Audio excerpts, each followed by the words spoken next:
like to call the meeting to order. One little note of business.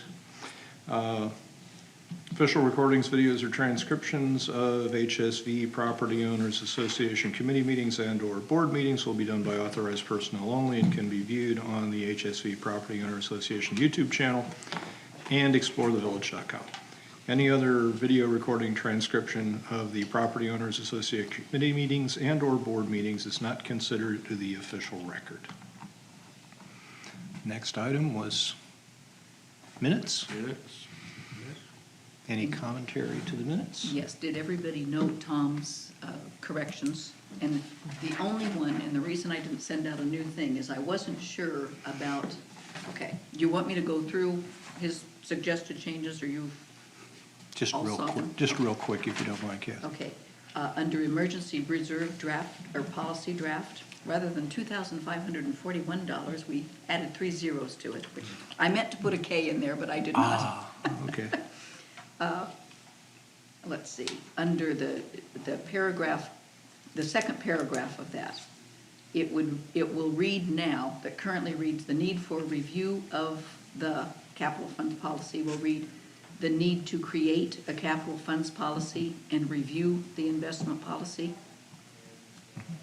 And then the second sentence, review of Chapter 1, Articles 6 and 9 instead of 8, and Chapter 9, Article 1. Okay. I truly thought I got that right, but, and then under action items on the second page, or the second to last bullet points, the fifth one down, cash management policies, are Articles 5 and 8, and Chapter 9, Article 1. And then under guest comments, I had included what Melinda said, and I wasn't sure, I think Tom had suggested that be deleted. I kind of liked it there, so I thought I'd ask. And maybe I misinterpreted what Tom said. Okay, leave that in? Yes. Is that Don't see okay? why not. Yeah, I would. Okay, Okay. then I will send out good, clean copies after immediately following the meeting, if that's okay. Okay, thank you. So I would move that we accept the minutes as you reviewed them. Second. All in favor? Aye. Thank you, Kathy, appreciate it. Current agenda. Hopefully we'll have our friends from Enterprise Fleet Management on shortly. One apology, I know that Carl is out today. He called me yesterday. He's got the combination hay fever and all of the other goodies that go with it. He's getting better, but he has a very persistent cough, and I don't think he wanted to be Typhoid Mary in here today, so I didn't want to scare everybody, so he decided to stay away. So that'll probably be the bulk of the meeting. We started talking about our performance on the budget process at the last meeting, but we kind of timed out on that, so I wanted to do a quick go back on that and make sure we didn't miss anything. The other thing would be possible charter adjustments. That was one of those things that we didn't quite get to the last conversation. I sent out an email late last week about candidate future tasking. I sent a copy of it to Joanne Corey as well. Haven't gotten any feedback from Joni. Certainly would appreciate whatever feedback folks have here about either prioritization or what we're doing or other things that we ought to be doing, potentially doing. And that should pretty much cover the meeting agenda. I know Dallas is here, and before our enterprise friends get on the call, if you don't mind, sorry, I had a couple questions for you before the other guys get here. And they're not empirical questions, but they're more like you got a lot of experience in this space. Is what they're telling you making sense to you? Are there assessments for maintenance cost and mileage and Black Book values and all of the other things that they're using in their presentation tracking to you? Yes. Okay. So they're not biasing their data significantly one way or the other? No, and actually they are coming in on the low end of the Black Book pricing. What they presented us was not a COVID year pricing. So right now it will be higher than what they presented. Okay. Because I know that was one of the things that we wanted to cross-check with you on, was making sure that what you were hearing sounded logical and reasonable and, you know, didn't make you chuckle or roll your eyes or anything like that. So, okay, cool. Well, I know, did we send the questions about the contract to the enterprise folks before Yes. this meeting? Yeah. I did, but it was only a few hours ago. Oh, okay, So- okay. Got it. He called me at, around 11:30 and said they received the questions and they were preparing for it, so. Okay, great, that's fantastic. So, Dallas, I have a question. I'm looking forward. If we were to get into this contract with them, what's it look like if 5 years from now, we have a falling out or for whatever reason and we had to reverse course and do something different? What's the backside risk to this? The leases, that's our main risk. So us having that over our heads if we do back out, having that much tied up into this, that much money tied up into it with all the leases. And that's why I made the point to them to ask if we could put a large down payment on so our overhead wouldn't be that much. I mean, we're paying cash for the vehicles as it is. If we pay 90% on these vehicles and just had the 10% lease, I think that would benefit us and that wouldn't hold that over our head if we do decide to back out. yeah. Actually, Jeff, that was one of the questions I did want to ask him. Carl called me yesterday and he pointed that out. There's no termination provisions in their baseline contract. It looks like there's a master lease contract that we would sign, and then there's an individual schedule that would attach to that master lease for an individual vehicle. So I think, but I don't know, that if we decided that this wasn't working out for us, what we could start doing is start turning down the leases as the vehicles came due, and we could gracefully wind our way out of the program, but it would take 2 or 3 years, whatever the lease term is for the vehicles. It would take us some period of time before we could completely separate ourselves. I think But with as we- if we did that, we'd basically step off gracefully. If we decided for some reason that we really were at odds with each other, there's no termination clause in this contract at all. So I don't have any idea what happens in that case. And we can ask them further, but I have the same understanding that you did, that it was set up on a unit by unit lease, and so we could wean ourselves off depending on our cash position, or more of a cold turkey, but like you guys stated though, then we'd have to turn around and reinvest in ourselves in a much faster manner in that way. But isn't that kind of, the way I envision it, isn't that kind of the purpose anyway? That this is to get us prices and get vehicles until we don't have everything that's 20 years old? And kind of use a strategy to change the age of our fleet so it's Yes. maybe 10% a year or something? But it would be going forward as well, so that we would consistently be on par with the age of our equipment and so forth. Versus if we were to back out, then we're kind of starting over and we could get back into that 20-year position or whatever the case may be. If we let ourselves get into that position, yes. Right. This is to help us be able to replace the fleet on a much more frequent cycle without the cash outlay that we typically have now.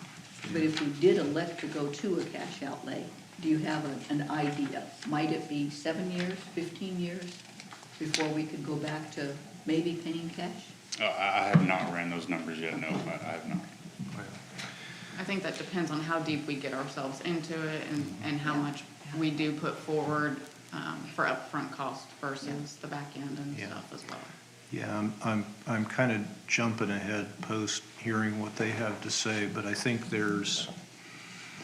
we might need to do a little sensitivity analysis on their data. Because I see 3 things that are variables that are great big swingers in this. Only one of the 3 we control. The amount we put down, is the more we put down, the more protected we are, but, you know, there's probably a sweet spot for that, which we do control.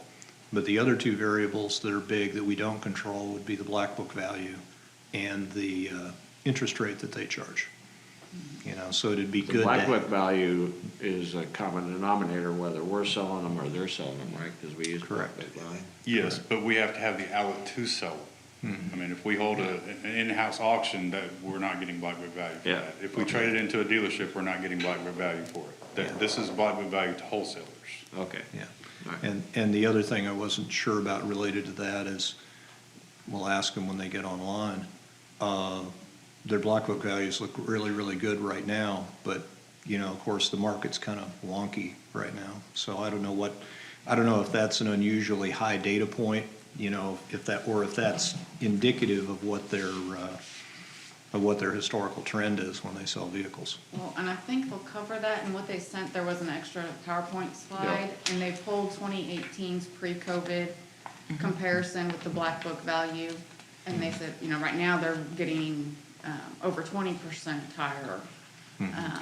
But they built the example with more of a static.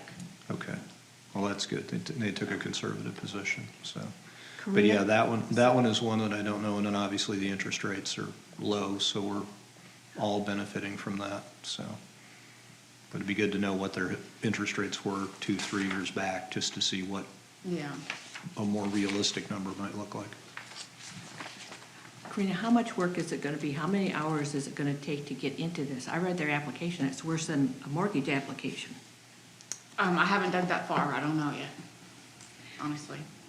There's a lot of documentation, complete documentation they Yeah. want that is going to Well, be Dallas has pages and been pages. working on a lot of that, trying to get a lot of that information over there, and then they'll build that database based upon what they've both got to put in there. No, I mean things like they want complete sets of your budget for the last 3 years, your taxes for the last 3 years.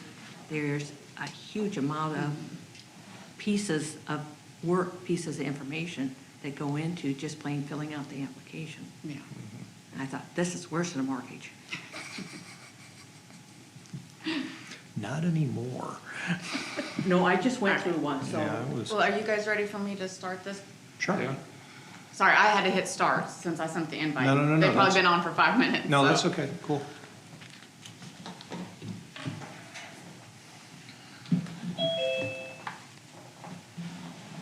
Which audio do I do? Recording in progress.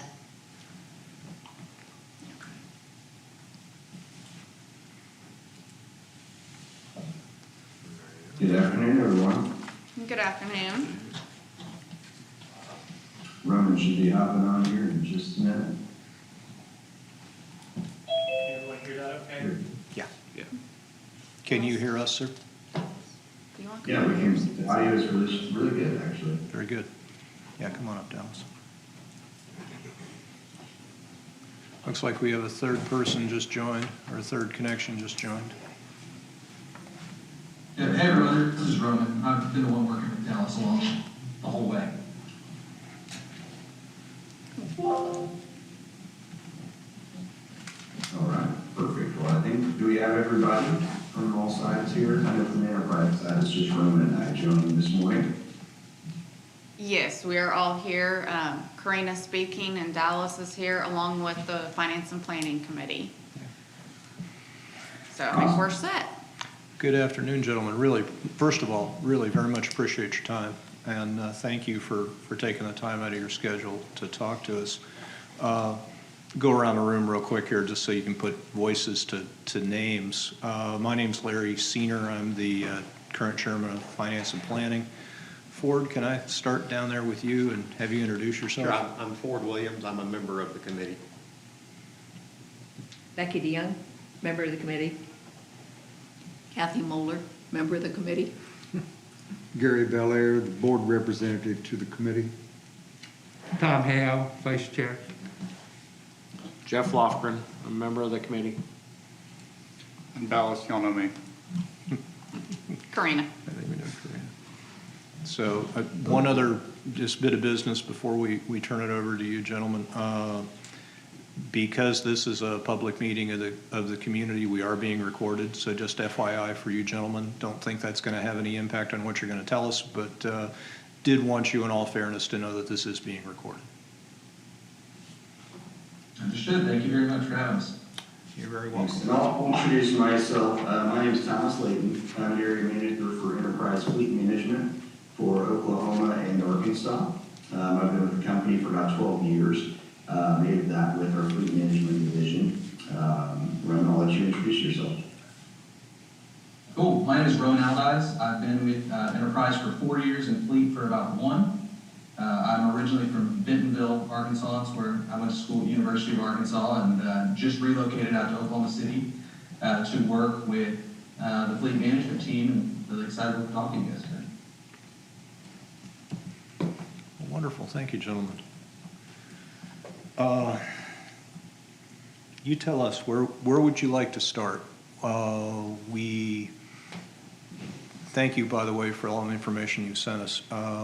We took a look at your presentation. We could kind of quickly review the presentation. We also had some questions about your master lease agreement. Hopefully you got some of that information in advance. We probably have a few, what I call pop-up questions that'll come up during the course of that conversation. How would you gentlemen like to proceed going through your materials? Yeah, I'll ask, just for general consensus of the room, is there any just general overview that you'd like us to get started with from the presentation that we had with Dallas and Karina and the rest of kind of the executive team? Or do you want to dive more into the Q&A format? It's really up to you. We're here to be a resource as you guys are navigating the decision-making process.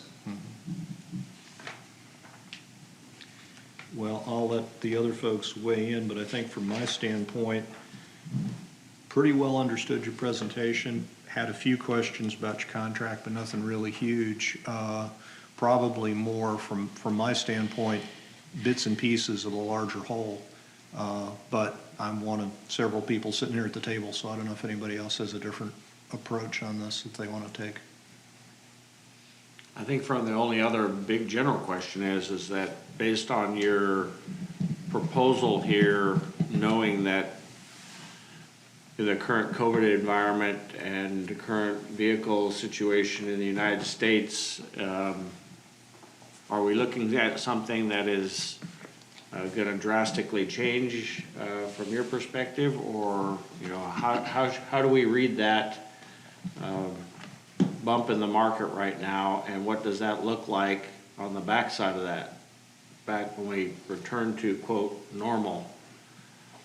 Yeah, that's a good question. And I'll answer this in a couple different ways. So first off, we've partnered with, we probably work with a few hundred cities, counties, government entities. And the reason I bring that up, we talked to Dallas and Karina about this in the presentation that we had with the executive team. But you all, similar to those entities, can piggyback off of government buying power. And essentially get very similar buying power to what Enterprise Rent-A-Car does. Because we buy and we purchase and sell more vehicles than anybody in the world.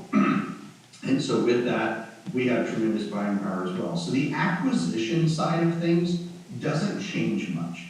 Other than in this COVID environment, it's harder to get vehicles. The time frames that the order banks are open have been significantly reduced, and lead times for those vehicles to have been built takes a little bit longer.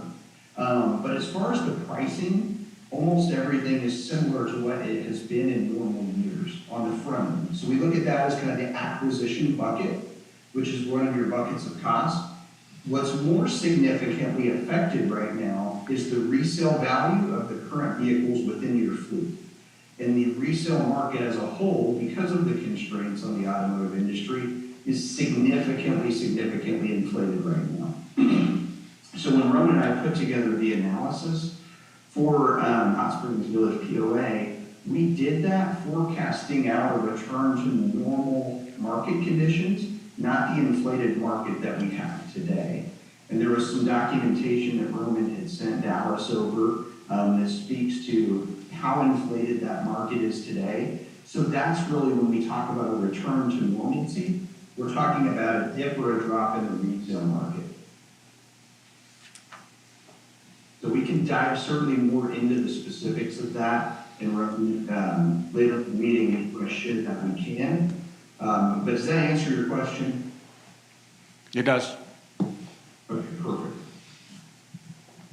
So any other questions? And I think a good place for us to start would be with some of those, Karina had sent us over the lease agreement questions. Those are pretty straightforward, so we could walk through those. Sure. And then just make sure we kind of get that set to the side. Does that work for everybody? Perfect. Good. And I've got all the different PowerPoints pulled up on my end, so if at any point you want me to share a screen or anything like that, just let me know and I'll get all that pulled up to the program. Very good, sir. All right, so I'm going to start just right at the top with number one, the leased vehicle. The question was, what is the definition of in writing? Is a formal letter required or is electronic communication sufficient? That is sufficient for us. So it's essentially, I mean, it's a little email sent over to our team, letting us know would suffice for new thing. Does not have to be a formally drafted document. It's just from Enterprise's side enough time that we know that it's coming and not right off the bat. Does that make sense? Yes, sir, it does. So I would assume that if we entered into an agreement with you, Dallas would probably be our point of contact on the POA side. He would have a counterpart identified on the Enterprise side, and the communication back and forth between those individuals would be, if we had to send a note of this type, would be classified as sufficient notice for you. Yes, that's exactly correct. You will have assigned the client strategy manager as well as an account fleet coordinator that would be dedicated to your account specifically. So any form of written communication to them within 10 days would be sufficient based on delivery of the vehicle. If there was damage, if the vehicle did not hit specifications, whatever that may be. And the thing about Enterprise, and again, this is outside of the realms of our contract, is the most important thing to us for any business partner is customer service. So we pride ourselves on being very easy to work with. So it doesn't have to be some formal write-up that you send. Very good. Thank you. All right, the next question that we had was in regards to Section 3. There was a couple of different things. First was 3A, payments due the first of each month, and there was a question, please provide examples of other payments. So there's a number of different things that could be on the bill depending on the partnership with Enterprise. So that could be initial taxes, title, and license fees that could be due. If you were on our maintenance programs, there would be maintenance fees associated. So anything that was other charges in addition to just the vehicle lease, as well as initial charges like tax, title, and license would be the main things that you would see on the initial bill that could be other charges. Okay. Is there any sort of a management fee or any of that sort of thing that's attached to each of the vehicles, or is that just embedded in the lease arrangement? It is embedded into the monthly lease charge. Okay. So there was a sample lease quote that was provided. On that sample quote, there was the monthly lease payment, and within that is the monthly lease charge, which includes interest as well as monthly management fee. Thank you. You're very welcome. All right, so the next one, and this is the question we get 98.5% of the time, was on Section 3C. The language that was written there. So the language is written specifically so that these test out as an operating lease from an accounting standpoint the majority of the time, based on how our lease structure is written.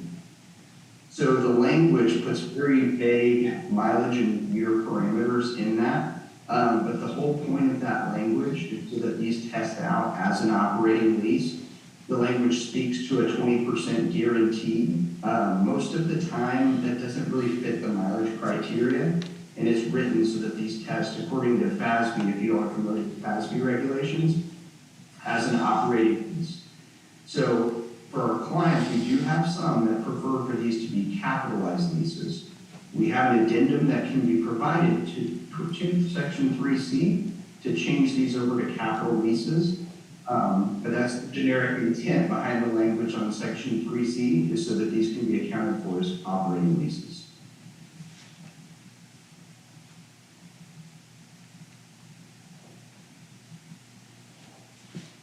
Okay, thank you. So the real question, actually, it seemed like it was pretty explicit. You know, basically there looked like there was an equation that established whatever the potential payment from us to you would be in the event of a vehicle that was either damaged or exceeded the mileage. Basically wanted to validate the logic behind that math as well, to make sure that we understood what our potential loss might be in the unexpected event we ran a vehicle into the ground or it was extensively damaged for some reason. That's a good question. So, and this may be something we'll want to review together in our menu pricing, is in any of these leases, they're classified as an open-end equity lease. And on each of these terms, you'll have a reduced book value. And I'll just use an example of a $30,000 truck with a reduced book value of $10,000 at the end of lease term. If we were to sell that vehicle for $15,000, now that could range from a number of different things. Say the vehicle was damaged, it had way more miles than we thought it was going to. There is no penalty other than what it brings on the market. Okay. So in that case, the POA would have $5,000 of equity coming back. If, for example, that same truck were to sell for $5,000 due to mileage, due to condition, whatever the factors may be, then the POA would owe $5,000 as opposed to having that equity come back. And so we structure these leases very conservatively to provide a cushion, because there is no mileage penalties, there's no wear and tear. However, a vehicle that travels more miles or is more beat up will simply not bring as much on the market. So what you would be responsible for is anything that the truck brought less in resale than the reduced book value. The flip side of that is the equity comes back to the POA for any resale value above the reduced book value. Okay. So the one part of that I'm not tracking is the reference about that appeared to be the difference between the wholesale value and 20% of the delivered price. So if I use your example, $30,000 vehicle that's only worth $5,000, 20% of the delivered price would be $6,000. How does that factor into the equation? Yeah, so the 20% guarantee is written that if the vehicle lease term or the mileage fits within the criteria listed on the master lease agreement, that we can guarantee that it will bring at least 20% of that value of the vehicle if it fit that mileage criteria. Okay. Most of the leases that we write do not fit that mileage criteria, and it's based on the market value. We provide the projections based on the lease term and historical mileage patterns. Okay, so let me play back what I heard, make sure I've got it in my head. So what I thought I heard was, if you don't have a vehicle with excessive damage or you don't have a vehicle with high mileage, you're essentially assuring us that we're going to get 20% of the delivered price of the vehicle at a minimum, maybe more, depending on what happens in the market. However, if we bust the mileage limit or the vehicle is extensively damaged, that clause is no longer valid. That's correct. Thank you, sir. May I just ask, this is simplistic, but when they're sold, would we have, in essence, first rights of refusal? If you have an idea of what your price would be, could we buy it from you if we chose to do so? Okay. Yes. And these are open-end leases, so this is something we would have talked about with the rest of the executive team. But your client strategy manager will also help you review these each year to determine, does it make sense to replace or to keep running? at the end of lease. These leases can be extended out. They can be terminated earlier with no penalty to adjust for the market conditions. Because we may recommend, and I'll give you an example, in today with the inflated market, we've got these in counties around the country that may be 2 years into a 4-year lease, and they're actually flipping vehicles today for more than paid for because the market is so inflated right now. And so they have the ability to make those decisions early and get out of the lease early, or vice versa. If there is a significant dip in the market and we determine financially it doesn't make sense to replace this vehicle right now, we could extend the lease out further. So there's a lot of flexibility within the lease term so that we can give the best recommendations based on the market conditions. Okay. Good question, Kathy. Thank you. Okay. Keep going, sir.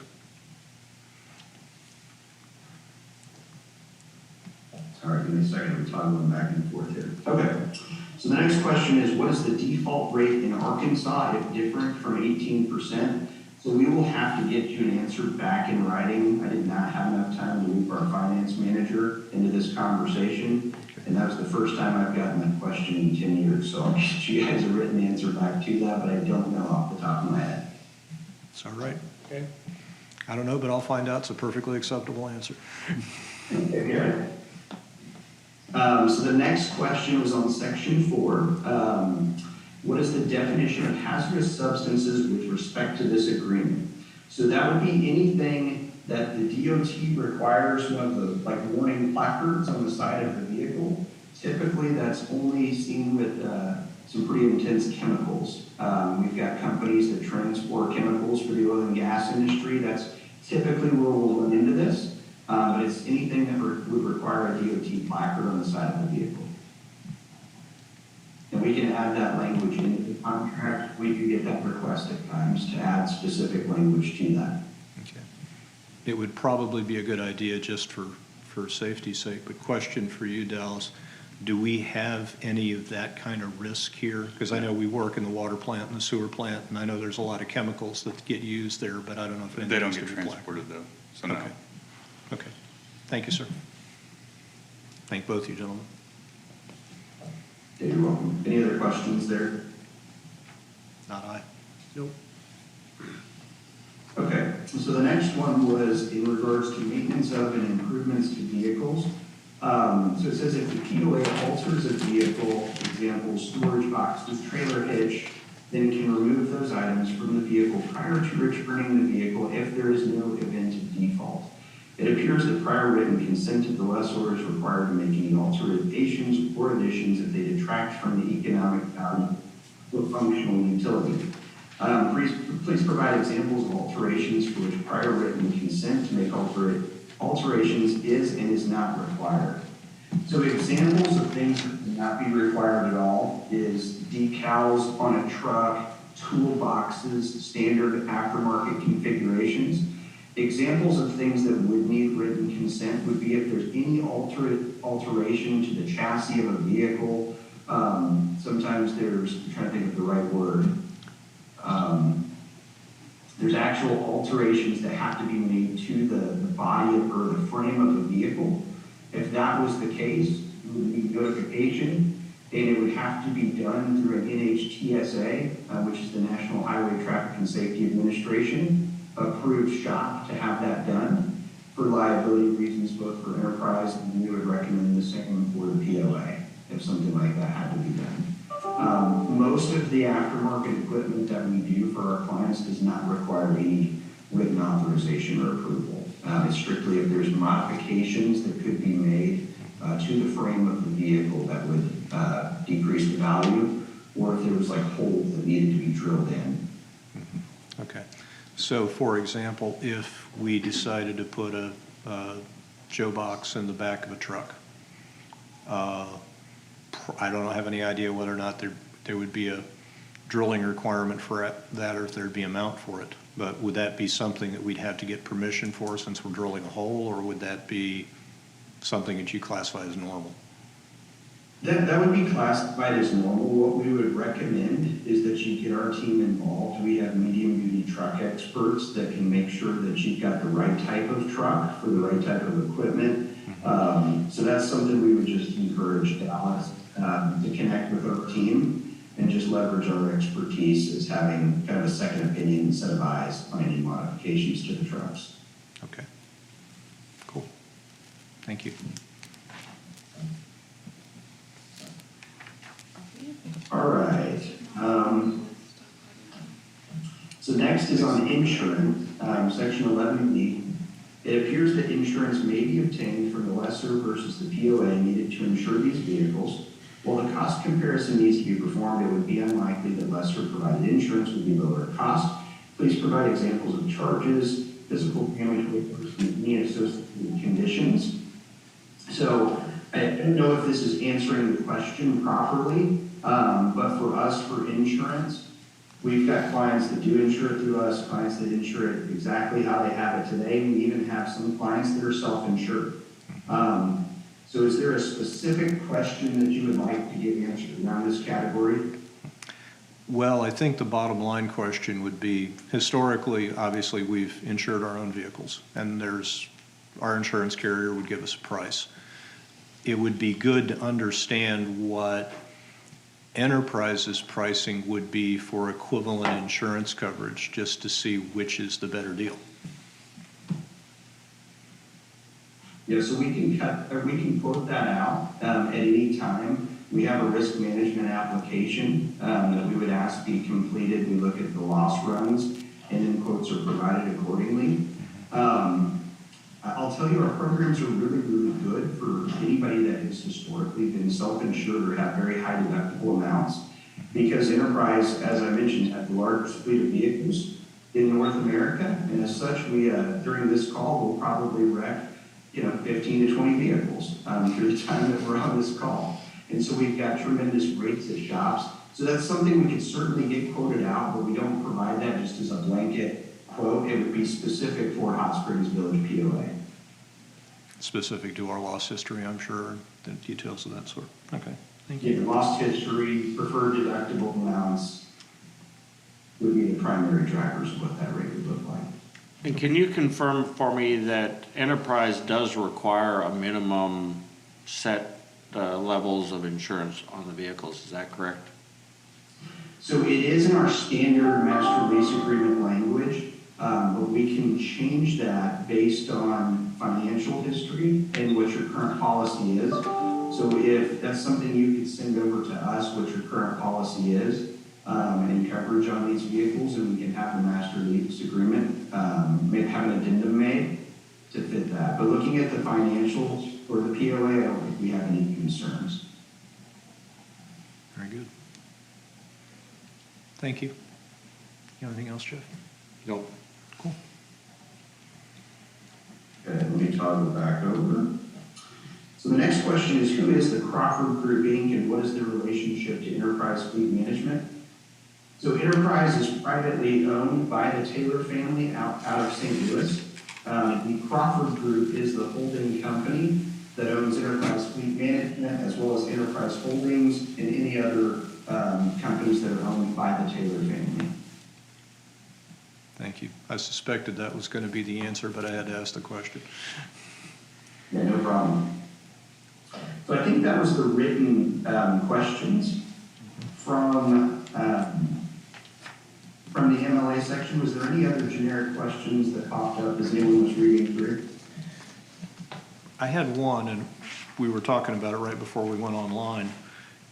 Make sure we understand the approach here, because it sounds like what we would do is we would sign a master lease agreement with Enterprise, and then each time we put a vehicle, an Enterprise supplied vehicle, into our fleet, then there would be a separate schedule associated with that vehicle, which would define the cost, the monthly cost, the various and sundry terms associated with that vehicle, whatever other charges, we mutually agreed to accept. And so there would be the master agreement with some number of individual vehicle agreements that would compose the overall contract. So let's say 5 years, 7 years down the line, we decide to go down a different path. There's nothing in the master agreement regarding termination. I would assume then that what would happen is we would start turning down new vehicles as they rotated off the lease program. We would turn down that offer, and eventually we would neck this down to just a master agreement, and at that point, we would mutually agree to terminate the relationship. Is that fundamentally how that works, or am I spitting in the wind? No, that's exactly how it is. So each lease is standalone, and they are governed by that master lease agreement, but there's no commitment to the overall master lease agreement. They just govern each one of those individually. So you're spot on with your assessment. Okay, so there's no mandatory minimum commitment. You could theoretically terminate at any time. You'd have to sort out the impacts of some sort of an immediate termination if you went down that road. Correct. Yeah. Okay. Thank you. Cool. Yeah, almost very, very similar to if you had all these financed through a bank. If they were all financed through different places, we just act as, one line of credit just through Enterprise. Okay. I don't think I had any other questions on your agreements. I'll go around the room, make sure nobody else had anything. Nope. So, cool. Thank you. And then was there any, I brought up the reduced book value and how that would look in comparison to the resale value. Was there any questions there? Did that make sense? I'm gonna go around the room, see if anybody has anything. I don't think I had anything. I did have a question. I know right now, not only are used vehicles selling at extremely high rates, but we're also all benefiting from extremely low interest rates. Do you have any information, either anecdotally or data you could get us about what your interest rates are associated with your leases today versus 2-3 years ago? Anecdotally, yes. They've been pretty consistent. I would say they've ranged anywhere from to 3 to 4.5% for the most part. Interest rates over the past 2 to 3 years, there hasn't been a large amount of fluctuation there. We've seen pretty low interest rate environments for a while. Now they're lower today than they have been certainly 3 years ago, but they were also pretty low 3 years ago as well. Okay. And so we are, and I don't know if this was spelled out in the master lease agreement, our funding is tied to the treasury bills. So it's the 3-year treasury bills plus 350 basis points is the default interest rate. And then that's fixed upon delivery.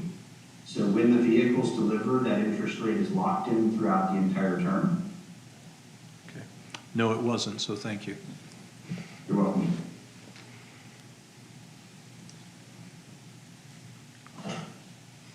Can I ask you a couple operating questions related to kind of how this is set up? So in your presentation, you talked about fuel cards and maintenance and those kinds of things. So to some degree, are those options that you put on the contract?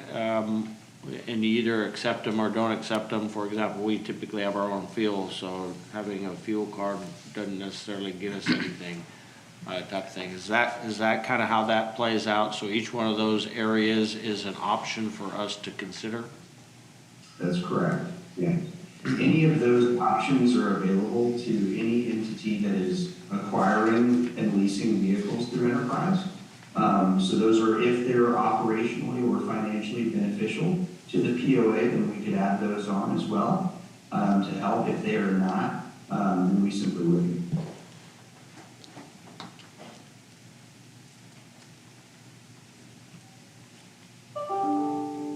Very good. Would you mind, I'm going to kind of switch gears here for just a second. But speaking of the conditions that the market's in right now and how hard it's going to be here shortly to get some of the vehicles, we had discussed and I don't remember what was called exactly off the top of my head, I apologize. But you said we had the option of placing some orders, and then if we did not decide to go with this, we wouldn't be held liable, you'd be able to turn around and sell those. Can you kind of explain that to us as well, a little bit more?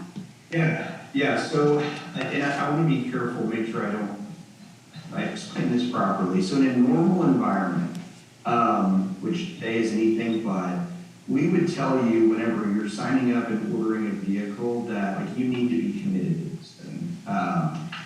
Because the vehicle is going to be built by the factory, it's going to be delivered, and we may or may not be able to find another home. We'll do our best to place this. In today's environment, I'll just use General Motors as a good example here. So I've probably got about 40 clients that run primarily General Motors vehicles in their fleet. They were able to get about 10% of what they requested this past year. So a fleet that was trying to order 100 half and 3/4 ton trucks, they got 10 this past year. Ram, Ford, every manufacturer has accelerated their cutoffs where typically these order banks open in a model year around April to May timeframe, and they stay open until the following March. And over the past year, we're anticipating there's going to be about 4 million less vehicles built. Dealer stock inventory is at an all-time short in supply, to where the lots are, I think right now, I looked at the past month, there's about 1.7 million less vehicles on the ground at local dealers that are available. And so in today's environment, for the types of trucks that you were looking at, and again, if it's a specialized truck, Karina, I have a little bit different answer. For example, Roman just partnered with the city of Lowell, and they have specific fire trucks within their fleet for their fire department that are red. Those are harder to find at home. But if we're talking about white, work truck type specs, we can find a lot of other clients to move those vehicles. What we would need to know from the POA is prior to delivery, if for whatever reason the funds didn't get appropriated, then we could move those to somebody else and find another home, but we want to do that before the vehicle is registered. And the reason is, as soon as we do, it's now considered a used vehicle, and it's harder to move that to another home. But yes, in today's market, we've probably got hundreds of other clients around the country that would take these trucks if for whatever reason, the POA did not want these. And we work to do our best to find their homes at no cost to our clients if that happens. Okay, well, and I kind of brought it up because I know you had mentioned we're down to a very small window of being able to place any orders for next year. And so what was on the table was for us to possibly, if we decide to go further down this route, is to go ahead and build an order before we fully execute all of this. And I just want to make sure that that in itself was still an option on the table. Yeah, that is still an option. We would still have to have signed agreements and signed quotes for them. And we did look, Karina, we looked into, can we get a non-appropriations clause in the contract like we do for our government partners? Our corporate team would not allow that specifically, but from the group level, we did agree that we would put language in, and we could tweak this based on how this committee would like it to review. As long as in good faith, we're planning on moving forward, that we could put this subject to the, and I don't even know what you call it there, the council or the POA vote in November or December. And that, yes, we could put that language in place for this one time based on the circumstance. So the reason we can't put it in our master lease agreement, that would open it up indefinitely. But due to the market timings, we could put that in place as a one-time deal for this round of order. And since we last talked, and just to paint the picture of how crazy it is, we anticipated that we were going to have until the 12th for like Ford F-250s and Super Duty orders to be placed, and the cutoffs moved up last week, and we can no longer order those vehicles. And unfortunately, for the 23 model year, everything is TBD right now. There's no estimates for when those order banks will open. So our recommendation to Rena and Dallas and the rest of the executive team was place anything that you possibly can now, one, to take advantage of that resale market. Two, it may be another 12 to 18 months before we could get another factory ordered vehicle and leverage your buying power that you have. Okay. And from what it sounds like you've said, that window's kind of already closed? It is on the F-250, so we've got some different options in some of the segments for recommendations we have. Half-ton is still open with both Ram and F-150, and then the Ram 3/4 ton, and I believe 1 ton is still open as well. We do not have finalized government pricing on the Ram, but the Ford F-150 order bank is still open. Okay. When's Thank it- you. When's it projected to close today, recognizing that could change an hour from now? Yeah, there is nothing yet that has been announced from Ford, so we do not have a stop date on the F-150 yet. With the disclaimer that was just thrown out that could change an hour from now. Gotcha. Okay. And GM is going to be different. So I think when Dallas first brought this to us, he said one of the things you were going to look into was whether or not for police vehicles, we could get was it the fleet pricing, state pricing? I don't remember the right term. I apologize, Dallas. Yeah, it's the state procurement contract is what we use right now. We use that for all of our vehicles, actually. Okay. So they use government pricing. Could you talk a little bit about your government pricing? Yeah, absolutely. So it's very, very similar to the state budget pricing. It's usually within $200 or $300 either way. Sometimes a little better, sometimes a little worse. Okay. But it's with any manufacturer. Well, I say any manufacturer that will offer a government fleet code. So for example, when we looked at this with General Motors, Roman, correct me if I'm wrong here, because you dove into this a lot more deeply than I did. But General Motors did not have the POA set up with a government fleet code. So for any General Motors vehicles, the only option to get that government incentive would be to buy off of state bid. However, both Ford and Stellantis, which is Ram, Chrysler, Dodge, whatever you want to call it, they had a government fleet code set up. So our recommendation was to go either to Ford or Stellantis because you can leverage government buy with both of those manufacturers. Okay. Also, there's nothing out there GM to order anyways, so. That simplifies it. All right. Thank you very much. Thank you, Bill. So, how far ahead are we planning? For example, if Dallas needed 3 trucks, and was really counting on getting them in '22, so how far ahead are we looking? Most of the lead times right now are around the 6-month mark. So assuming, and I'll just use F-150 for example, if we got orders placed this week, we would anticipate that to come sometime probably late spring, early summer. Okay, thank you. It's really if we miss this model year, if we miss the 22 model year, that's when we're talking 12 to 18 months out. Because the manufacturers right now are about 6 months out. So again, if those order banks open up, traditional time is around April, May, and then they usually start the following year model production around June, July. So for anybody that misses this model year and they're waiting until next, we're probably talking December of 2022 to early 2023 before those vehicles will start arriving. Got it. Good. Okay.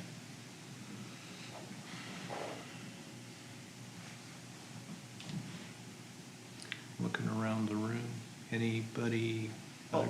I did have one other question, and it was how the maintenance log and all the data for all the vehicles kind of filters through your system compared to the system that we keep. And I saw your response, that it would all be through you guys. Is there access to that information? So just say hypothetically, we went down this road and then 7 years we back out, and would we still have access to any kind of information that we'd had on that portal that you guys provide, or any way to do a data dump or anything like that, even in the meantime, just so that we're not duplicating our efforts as well? Yeah, from the data access and visibility, there's actually not a cutoff for any of our clients. Even if they terminated a master lease agreement, they would still have their login information. Historical maintenance records would be kept on the website.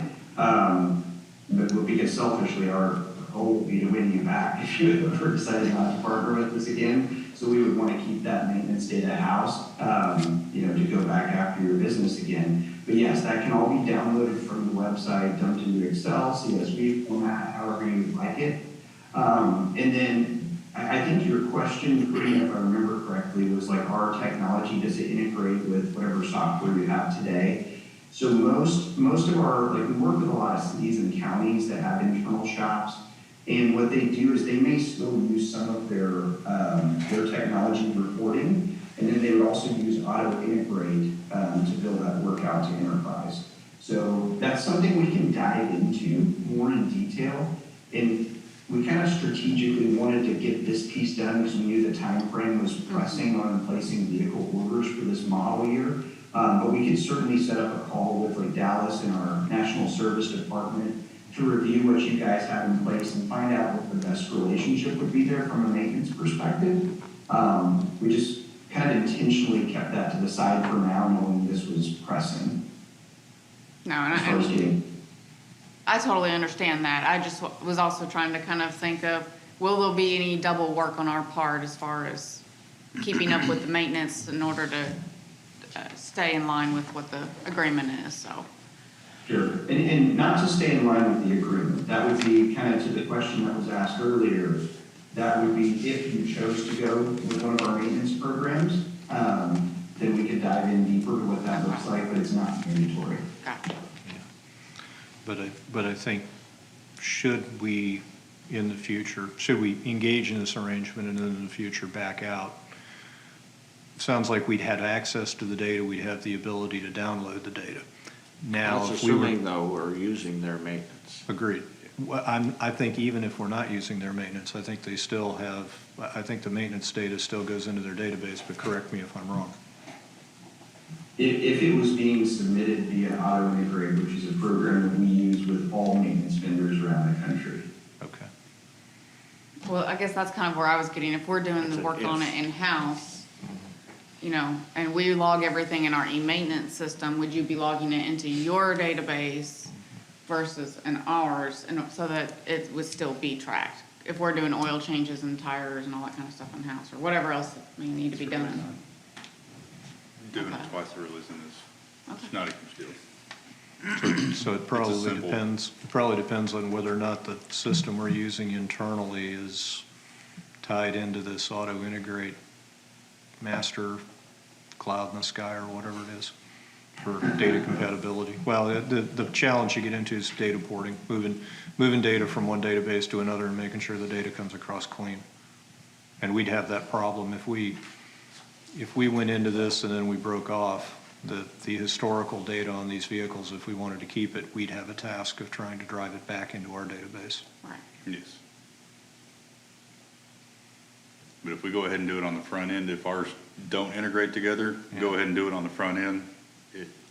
It doesn't take long to enter an oil change or No, I wouldn't think tires so. or something like that. Yeah, as long as you do the behind the scenes formatting, as soon as enter gets punched by the mechanic, then it would log and the record would transmit, but we'd have to do a little legwork and see whether or not this system is compatible. Yeah, and I'll just throw out one thing out there on the maintenance piece, is for most of the cities, counties that are moving to this type of program, it looks a little bit different in terms of how they're tracking maintenance, because I don't want to say it's not as important. When we're talking a 2-year potential rotation on these trucks, going 20,000 miles, there's really nothing that's being done but oil changes once or twice a year. So it becomes less important probably to have a lot of that data in history because of the age and miles that we're actually rotating these vehicles out. So it is still important, but just to kind of make sure you guys are looking at this, if we're talking about significantly reduced rotations, we're talking maybe preventative maintenance once or twice a year is it on a large portion of these vehicles. Gotcha. Okay. Karina, do you have anything else? Going around the room. I think I'm out of questions. So, really appreciate you gentlemen taking time out of your day to talk to us. Very, very informative. Thank you for the data you've given us. Thank you very much for the conversation and the dialogue. Very useful. I think we have some decisions to make internally, obviously, but certainly appreciate the information, appreciate the insight, and I think we'll probably continue this dialogue and see where we go with it. Yeah, we appreciate your time as well. Thanks Dallas and Karina for, all the work that you all have done behind the scenes, and thanks to the entire committee for having us on the call this afternoon. Pleasure is ours, I assure you. So if you have anything else that comes up, feel free to send it over in email, or Romy and I's contact information is on there as well. If you'd like to call us and talk through anything, we're here to help facilitate and help make the decision. So thank you all for your time this afternoon. Thank you. Thank you, gentlemen. Have a great day. All right, we'll see you all. Take care.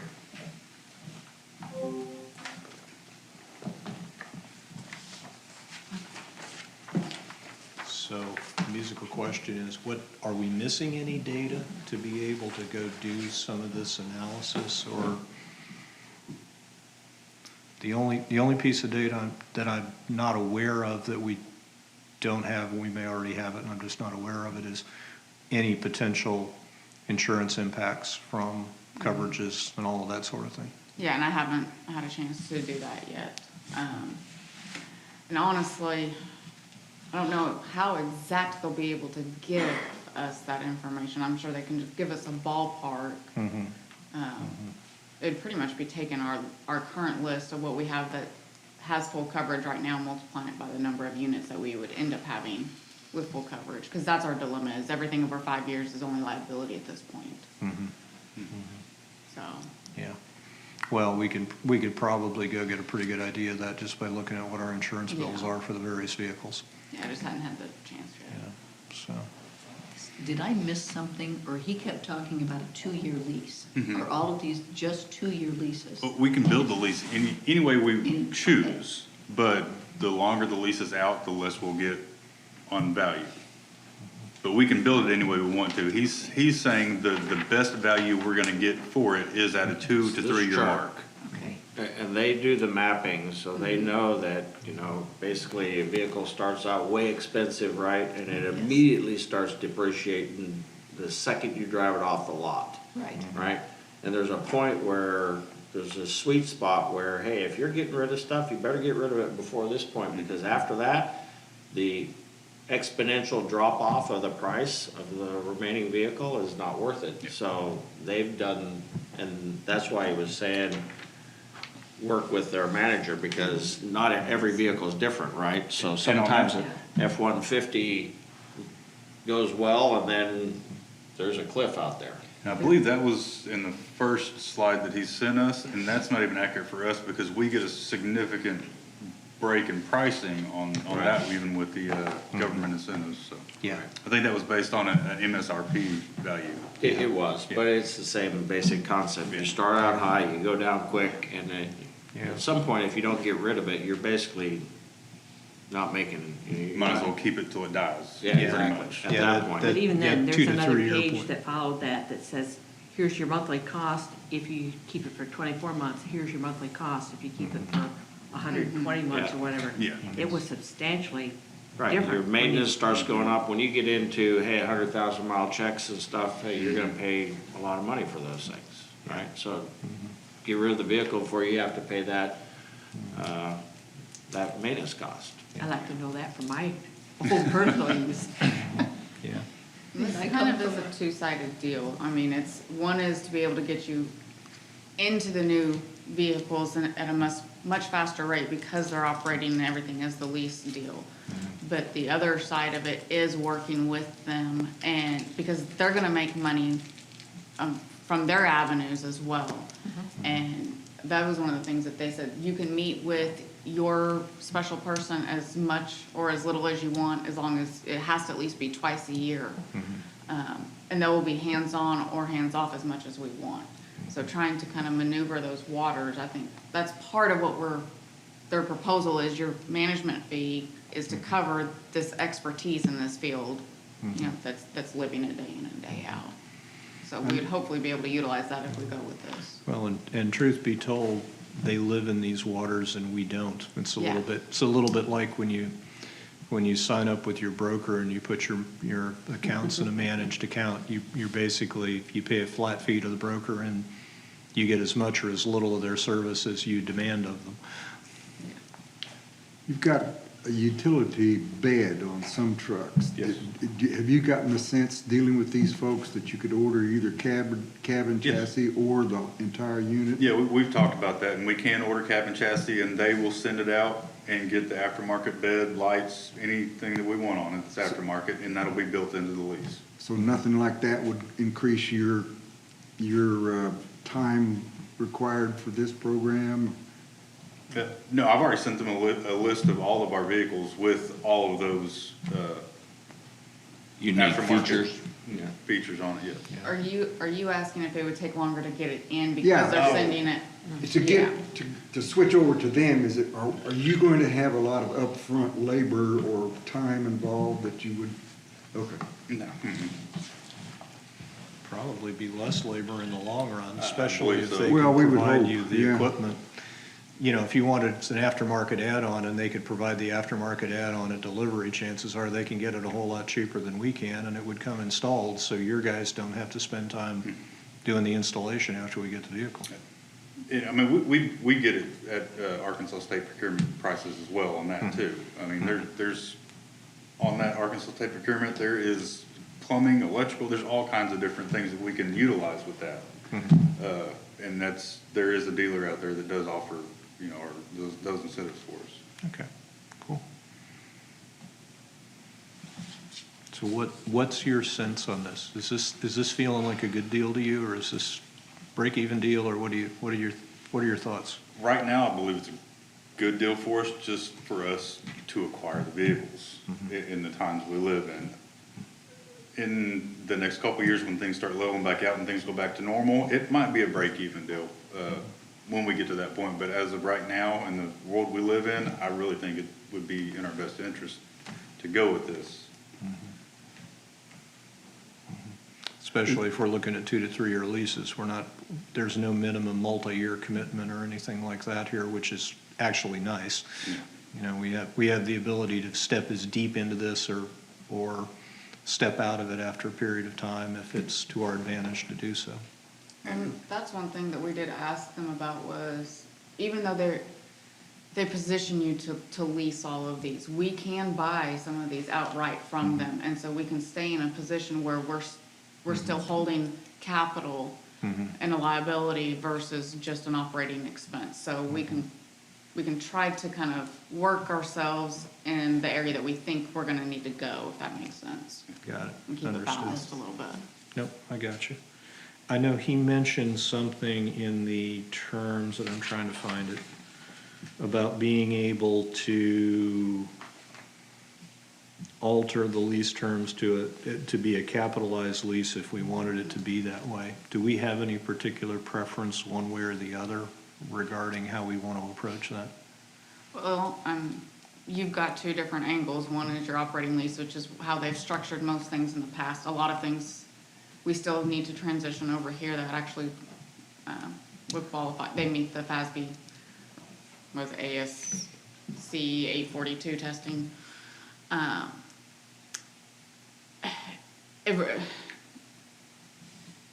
not very good at explaining, I'm sorry. That's all right. So when you're doing it as the capital lease, you're recording that asset. You're increasing your assets and you're recording the liability, and it's a shortened term for whatever your lease arrangement is, and it has to meet the criteria to be there. So you're keeping your assets higher. You're increasing your liabilities, but you have assets on the books. If we do it the other way, you're expensing it immediately. So it's just like you went out and you repaired something or whatever it is. So it does come into play of, do you want to keep your assets up and keep your balance sheet at a higher amount, or are you going to turn around and write it off?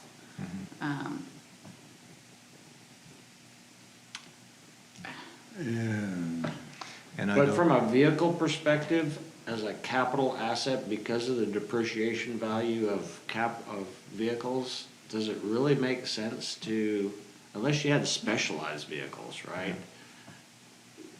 Just a F-150 yeah, even though we may have a number. is more of I a keep, ball and chain than it is a I keep going back to a asset. very elemental economics class years ago when one example was, for Kroger needs a new building. They will build it, sell it to somebody in the business of managing buildings, and take their cash and keep it working in what they do, which is acquiring and marketing merchandise. So, even though we're only talking about smaller vehicles, that idea shouldn't really be forgotten. It doesn't, I'm not sure it applies. Well, I agree. I'm not sure why we would want to capitalize. Well, you've got to take into account, you're talking several hundred thousands of dollars when you're looking at the fleet as a whole. Yes, typically you are going to depreciate between 3 to 7 years depending on the type of equipment that it is.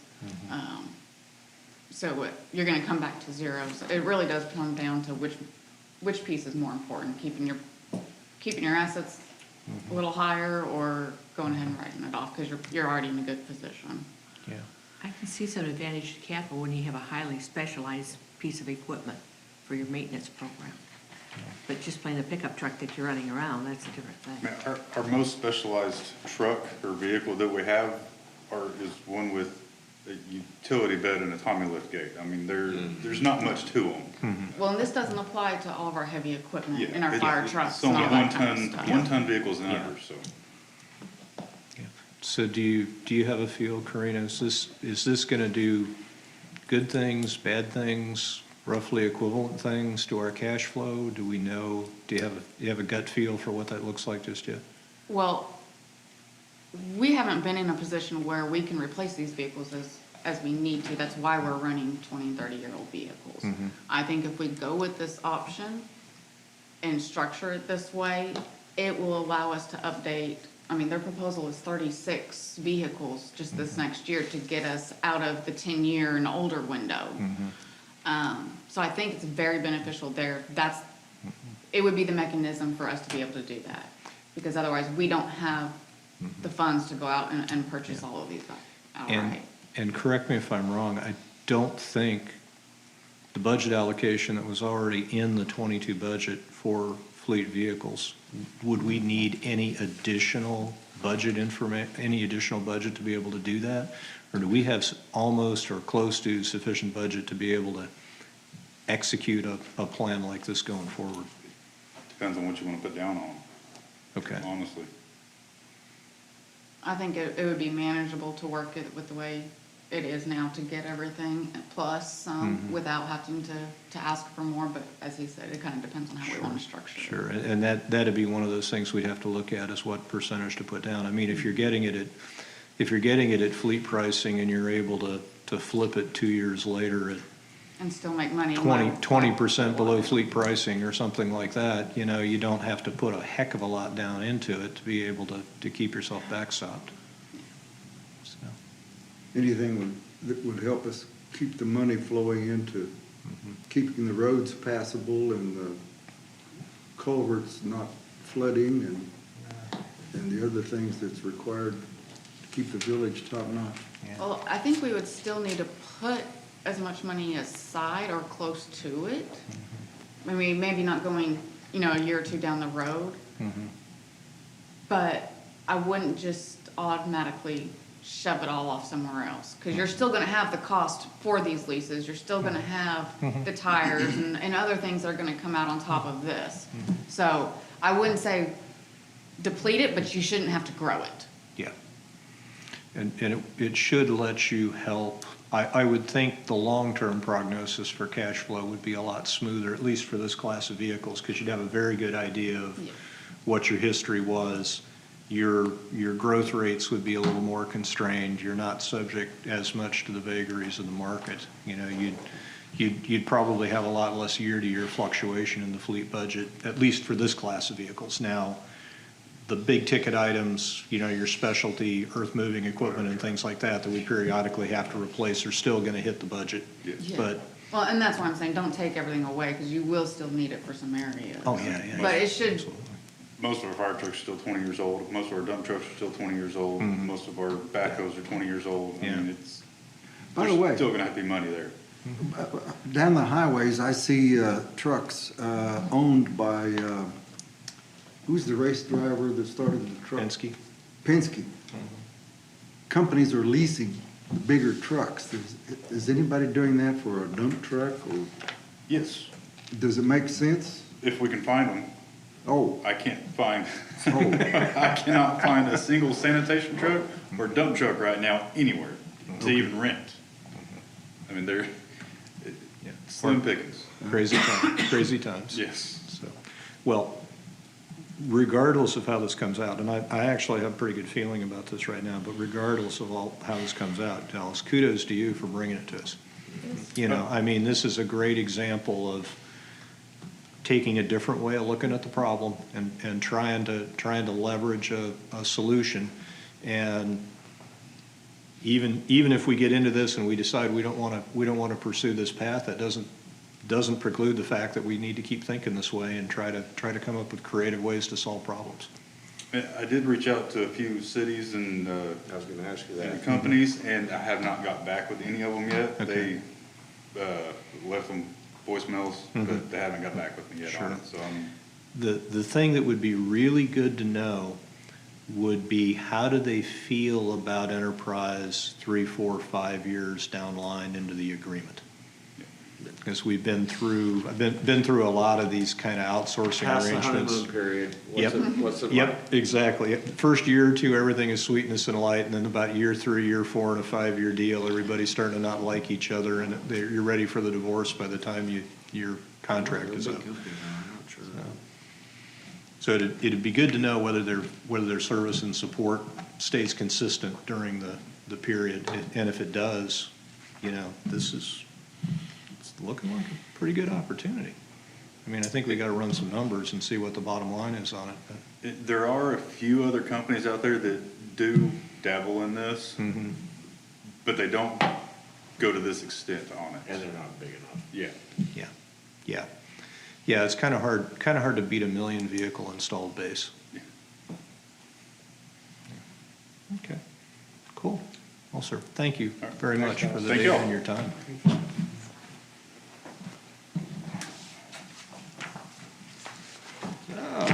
Next item on the agenda, we're late, that's okay. Not the first time, won't be the last. I've got an agenda here somewhere, stacked up on a piece of paper. Next item was any go-backs on the budget process? Trying to go back in my notes and see. So the one thing I had on the budget process that I'd like to bring up is calendar. Okay? We can talk about a lot of the more refined issues and stuff like that, but it seems to me that, you know, the sooner we can start producing a calendar of here's the different activities we're gonna do from now until, you know, next November, the better off we're gonna be. We need a yearly calendar. So we can start figuring out, is that the right time to talk about goals? Is that the right time to talk about OMT? Is that the right time to, you know, so that we can kind of factor it in, and then that way Karina and the team can look at it and go, this isn't gonna work, or this is gonna work, and we can kind of get to something. Yeah. Well, there's already a calendar. it's already been proposed. I don't have it with me. We just got it last week? Does it make sense to you? Have you had a chance to look at it? I think you're talking about the board calendar. But it also includes the budgeting timeframe. Oh, okay, I'll have to look at it. I hadn't looked at it yet Yeah. to know that. Well, I mean, the board calendar would have lots of other stuff. The budget calendar is specific to the budget. It fits Absolutely. within the board calendar. I mean, Yeah. In short, I agree totally with Yeah. Jeff. A great place for us to start is the board calendar, and in reviewing that, it will likely explode into numerous specific issues. That's the way I look at it. Yeah. And then there's probably going to be things in the budget calendar that isn't necessarily part of the board calendar. You know, for example, we've talked Majority about of it. needing to update the O and M table. Now that, once we baseline the 22 budget, then we need to take whatever didn't make the cut in 22, figure out where it rolls into the budget going forward, and do a cut on 28.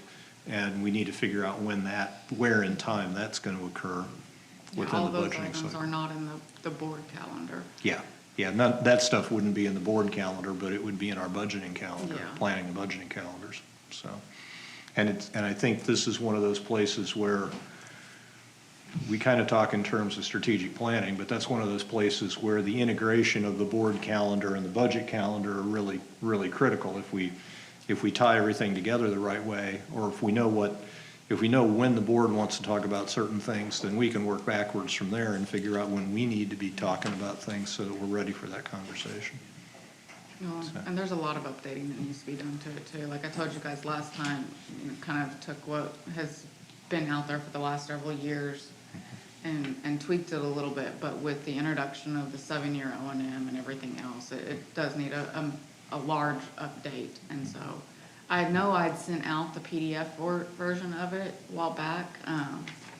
I'll send out the Word version though, and then, or I think it's in Excel. Okay, And then we can start looking at it. that would be great. I think you're right, Jeff. I think that's where we really have to start with this, is figure out what that tempo looks like, and try to figure out where we need to engage, and at what level we need to engage going forward. So we're ready when everybody else is looking for inputs. And at the risk of this me being outside the scope, I really would like to see the board calendar. Well, I think that would be a good idea too, because the whole point, Yeah. if we're not Everything fits in. integrated, then Yeah. then we didn't help ourselves. Yeah.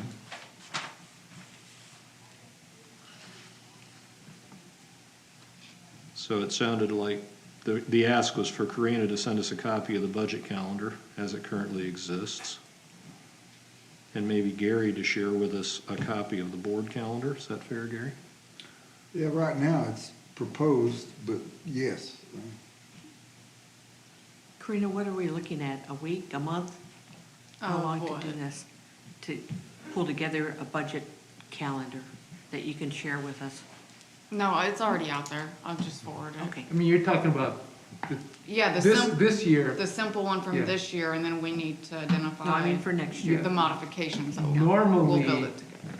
next year's budget calendar, if this were normal, don't know what anything normal, might come out in, I think, May or June or something. Yeah, something like that. Yeah. At the very beginning of the budget season is, Right. Yeah. See, but that's my point. we're gonna have stuff May or before June that. is gonna be, It's late. we're gonna be in crisis mode. We're too late. Again, We're too late. if we do that. I mean, to be real honest with you, we need to start in January, Yeah, I agree. okay? We got OMTs to review, we really should look at plans. I mean, we need to, there's Yeah. things that we need to do ahead of time, we need to talk about goals, all that kind of stuff. Yeah. Early in the spring, not beginning of the summer, when at that point, we really need to already have that in stone. Yeah. Well, that's what I'm saying, there's a lot of things to add to it, which is gonna be a lot more time consuming, the pre-steps for budget. Yeah. The O&M tables and so forth. Yeah. Okay. I think it's the baby step to getting to some of that strategic planning we keep wanting to try to get into. Yes. Okay. And then you asked about budget stuff, so, a lot of the comments that were made, talked about, some of the data or whatever that we would use in the budget process. So this is just a procedural question from my standpoint, and is, okay, so we kind of have an idea that we'd like to know certain data for fees and certain this and that kind of stuff. So how do we formalize that obviously you would think that the staff would get a vote in this, so for sure. But how do we formalize that so that, you know, the Dallases of the world know, okay, we need to be prepared to put that data out there? Yeah, no, as we were going through the entire budget process, there were a lot of suggestions that came up on how do we benchmark things and, Yeah. and what kind of information would help us make better decisions. And I don't know that, I didn't keep a list. I mean, I remember some of them off the top of my head, like I know with the marketing guy, we were wanting to know how many of the leads they turn over to realtors come back as actual new lot owners or Right. homeowners, right? Well, Yep. that's information we could know, but we don't know. And we probably had a dozen things like that, maybe more. Yeah, at least a dozen. Yeah, at least a dozen. And I guess the starting point would be to try to get that together on a list, unless someone already has done that. Well, I mean, we had a bunch of comments, and then Larry came up with his, 14 colored chart. Right. I mean. But some of them are in there, but not all of them, but I agree, you know. I mean, you can go through this list, condense it to bullet points, and then we can add to the bullet points, but at some point, you can't have that many bullet points. You gotta say, these are the 5, if you're lucky, Well, that you can get, so it's, Well- we have the basis of a starting point for the big hairy list. Right. yeah. The hard part is crunching it down to what are the, how do you prioritize that in this space? Well, so I think to your point, I don't think it's fair to the staff to throw 25 asks at them. That's, Right. they're busy as it is, but if there are 3 or 4 or 5 that we'd really like to know about, Right, that'll be material in next year's budgeting, that would be good to be able to get into their hands. And you're lucky if you had 5 that you really want, you're lucky if you can get 2 or 3. Stuff like that. Sure. And then maybe 2 years from now, you can get all 5 or something like that. But Yeah. a lot of that, don't you have to start collecting it now for next Well, year's budget? that's my only point is if the staff doesn't know we're gonna be looking for it, You're not gonna get then it. they're not gonna. But Karina said a lot of this is already Yep. collected and they already talk about, it, we just never see We it. just don't know it. Yeah. Yeah, and even, the way I look at it is even if we can't get it next year, maybe we can get it 2 years from now. This is just an ongoing cycle that never goes away. And, it's gonna start out with, if this list is useful, what on this list is useful? Because right now, it just is a bunch of people spewing stuff saying, nice to have, nice to have, nice to have. Yeah. The hard part for this list is yet to come. Okay, so I volunteer to put a list together and put it out there and then everybody can either add to it, subtract to it, or ask questions about what words I used to see if we can further refine the words. And then that would be something that we could send over to Karina to have the staff look at and tell us whether it's feasible, not feasible, we're not asking the right thing, whatever the case may be. At least get started. Thank you. Cool. And just so y'all are aware, that is a discussion that we are having in-house. I've already told them that we need to set up a meeting to start discussing some of the metrics that need to be used going forward, some of the stuff that we have on hand that we need to pull together versus stuff that maybe we need to start tracking that we haven't been, and all Yeah. that. And then we can maybe meld that with whatever you're coming up with to see what will work. Yeah. I think that's a great idea, because I suspect you have tons of data at your disposal. It's turning the data into information that becomes challenging. So Some- Karina brought up one other thing. I don't know if you're ready to have a different topic, but. Go for it. Which was metrics. Mhm. All right, so the policy was approved by the board and it said monthly metrics. Mhm. What metrics? Mhm. That's my question. I mean, Yeah, you're talking about what I call Article 29, that, Mhm. so I think the metrics is. Special emphasis items. Yes. Yeah. the special emphasis items. Yeah, the biggest, I was thinking, the biggest that list could possibly be, I thought, was the capital budget, which I'm gonna say is 100 lines. Is that, did you have something different in mind? Yeah, but it's the roll-up of that, right? Well, yeah, then you have So we're to- not gonna, Right. we're not, God, I hope we're not asking Karina and the staff to brief 100 items at each monthly meeting. Right. What we're saying is that, you know, we had discussions about 30 miles of road or whatever.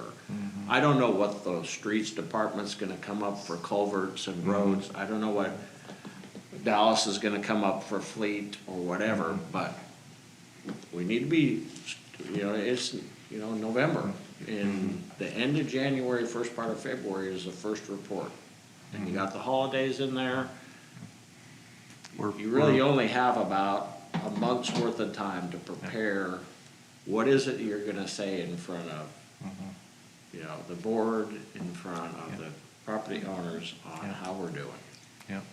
Well, So, if I might, that's what I was leading to when I was saying that we're starting to have some of those in-house discussions. We've had a few along the way, but we need to start really buckling down and working on it.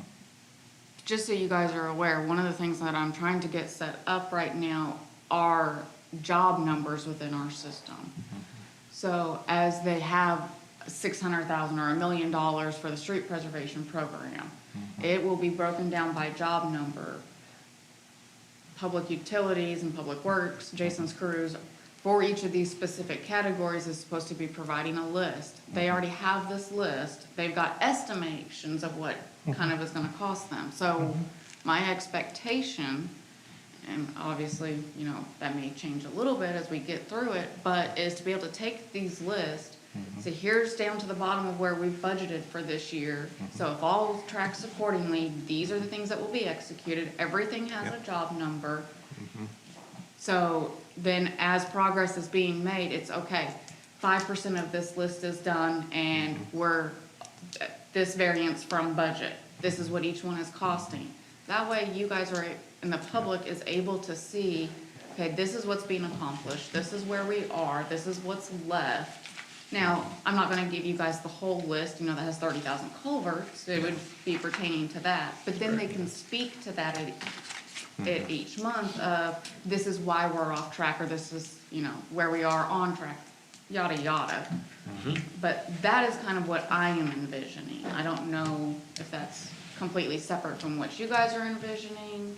Yeah, I think that's very much what, And the way we track it in-house right now is, okay, you've budgeted this amount. We've got to spread over 6 months or 12 months or 3 months, whatever it is. That rolls forward. Okay, you didn't spend it here. Is it because you're behind on progress? So we know our cash outlay is going to be more in December than what we expected it to be 3 months ago. So all of, sorry, I kind of cut in, but that would be all part of it as well. oh, absolutely. I think what you're talking about is very much what, at least I'll call my mental model of it, would look like. You know, you pick on something like a culvert program, you got a certain amount of money, they've got a list of culverts they're gonna work on, there's a cut line, there's a cost estimate for each one of those culverts. When they get down to where they're out of money, that's where the cutoff is. Now you know how many culverts you're doing, now you can report on how many culverts you plan to do, how many culverts you've done, where are you, you know, that sort of thing. and what's next? Yeah, and I think the one, you know, but, you know, I made the comment about dated information, you know, I mean, like in the budgeting process, the street department gave a very accurate estimate of street paving, but it was 330 cubic yards or something like that. Okay, that's data, but it's not information, because nobody knows what that means in English. You know, so that's one of those places where, yeah, it's a good data point, but what is it, how do we turn that into information? How do we turn that into miles of road or number of repairs or whatever that might be? And possibly what it is an identified set of repairs that are going to be done because they know about how much material they're going to use, or they've estimated how much material they're going to use. Yeah. So trying to make sure that when we put the data out for public consumption, that people can sort of feel like they understand what they read. Right. Because part of this too is if this is to pass, and even if it doesn't pass, I know that the expectations and the standards are being set, and the bar is higher than what it has been in the past. And, but just say this, that the vote passes. I'm sure that we're gonna have members who are gonna say, okay, well, you've got the money, so why isn't the pothole in front of my driveway fixed? Or Absolutely. why isn't the one around the corner That's fixed? why you got a report every So month. our list What will you're doing. say, Yep, you're not till third quarter of 2022 Mhm. unless something changes. Yep, you know. you're right. Now, the only thing I would just make a comment on, I don't think it matters if the vote passes or it doesn't, because the policy's in place. Well, I So- stated so- that based upon people demanding it Yeah, more. yeah. That's what I meant Yeah, from it. I agree. People's expectations will be higher if the vote passes, but I think Jeff's absolutely right. I don't think the standard of reporting changes as a No. result. Yeah. Might be a slightly longer list because there's a few more dollars to spread around. Okay. Okay. No, I thought that was a really good transition because they do connect together. So. Okay. So the next one I had, unless we had anything else in the budget process, we want to close out on that one. The next one I had was charter adjustments. Didn't know if people had any opinions there. We've talked about wanting to be engaged in the strategic planning multiple times in various forms and fashions. That feels to me right now like a charter hole. You know, there may be a few tweaks here and there in the charter as well, but that's the one place where I feel like maybe the charter isn't exactly where it needs to be from our standpoint. Agree violently. I also agree with that. I read the charter and I try to find strategic planning in there, and I just cannot find it. I'm sorry. Well, the mistake was calling us the Finance and Planning Committee. So, we have no duties for planning. So, We have no duties for planning, that's the point, right? That's So- the point. So I think what we need to do is with Gary's, guidance and whatever, but we would like to propose, I think, as a group, a change to the charter to include strategic planning and put some tasks in there for us to review the strategic plans by the different departments and what a holistic one looks like. And we're not gonna get it done immediately, but we can get started, because without it, our 7-year OMT is a little bit, In jeopardy. it's doesn't have the backing of this is where we're going. When the board gave us this charter, they said it was purposely left broad. And so let me throw this out, and then I would begin any discussion with, is there something in the charter that hinders our controllers, not use of the committee, but help from the committee? The purpose of this committee is to advise the board on governance and oversight responsibilities relating to fiscal management and planning, period. Now, there's a word right there, planning. Anybody have, and the reason I'm asking is, does anybody have a problem with planning? Completely unbounded. Well, For good or ill, completely unbounded. yeah, they said, they gave us the charter, and they said it's left a little bit general, it's, it's pretty short. So Gary, the only thing that I think, I don't disagree with what you just said. I think the only thing though is that when you go to the rest of the charter, it tells us what we're supposed to do. There isn't any bullets in there for planning. You're basically making the argument that the purpose statement is a substitute for the duties section. And Yeah, my personal that's- point of view was, it summarizes and supplements the duties section. The guts of our existence is in the duties, not these broad statements that say generally what the idea was. That's my interpretation. Now, the board may have thought differently, but that's simply not how I read it. My response back to that, Gary, is I think strategic planning is such an important function and a not recognized function. I would like to see it given the press, giving the attention by having it specifically called out and put in there. It's essential. It really needs to be addressed, and that gives it, on paper, more importance. Well, I think like Gary said, planning's in there. The key is when you go down to the duties, you have a hard time finding anything to do with planning in there. Going to your point, you gotta have the planning before you can do all this other budgeting and all this other finance review and all that kind of stuff, so. Now, the question for you, Gary, and the board really is that if you don't wanna change the charter, but you're telling us we could go ahead and go forth, then to some degree, it's up to us then to figure out what go forth means.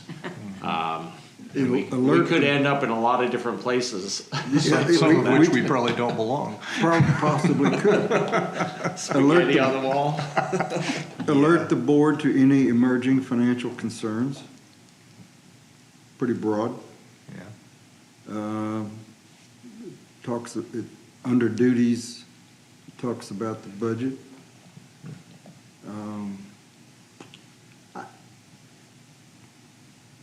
If I had any heartburn, I'd work it out and say, here's the result of my work. And this is what the committee recommends. And then tell me why it's wrong. That's sort of my approach. But I'm not the committee. I'm only one person here, so Yeah. we need everybody comfortable. I can see both sides of it, though it would be good, Larry's opinion, it would be good if we had a duty or a couple of duties that would be associated with that planning side of finance and planning. I said a lot of the stuff that's in here is very specific to the finance side of things. So we want to say by March of each year, review the O&M table. We want to do.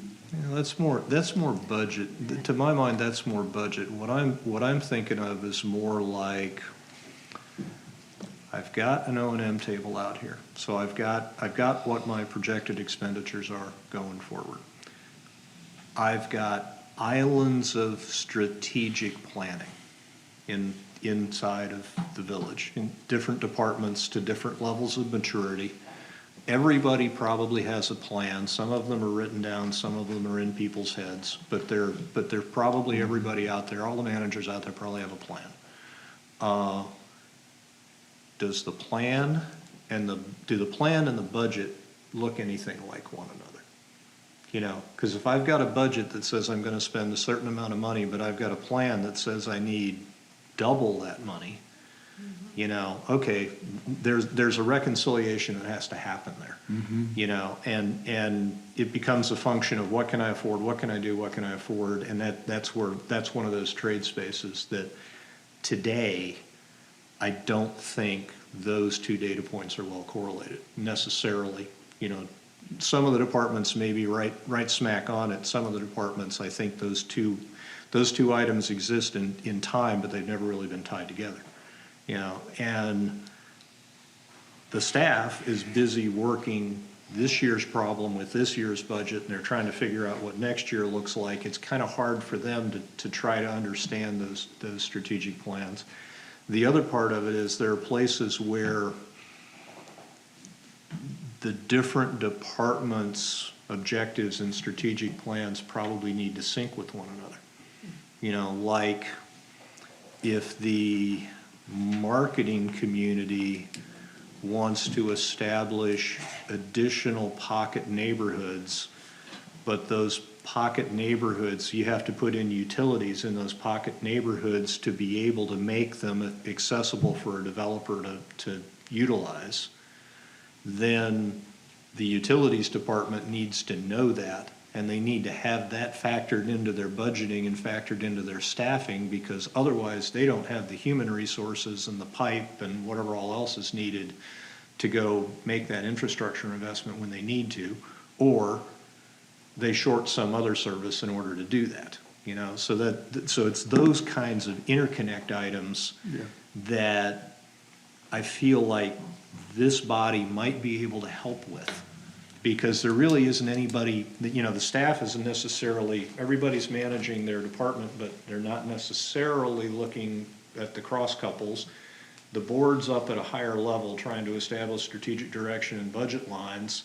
there's kind of a hole in the middle, and it seems like that's a place where this body might be able to bring some support to both groups to make sure that everything is correlated, and at least we understand what we do and don't know. You know, even if we acknowledge that these two items are disconnected, okay, good, we know they're disconnected. Now what are we gonna do about getting them connected? And it might take a year to make that connection, but at least we understand where we are. Yeah, right now, what you're describing is the operational process. The board is not going to get involved, no, I shouldn't say that. The budgeting will take care of the big items.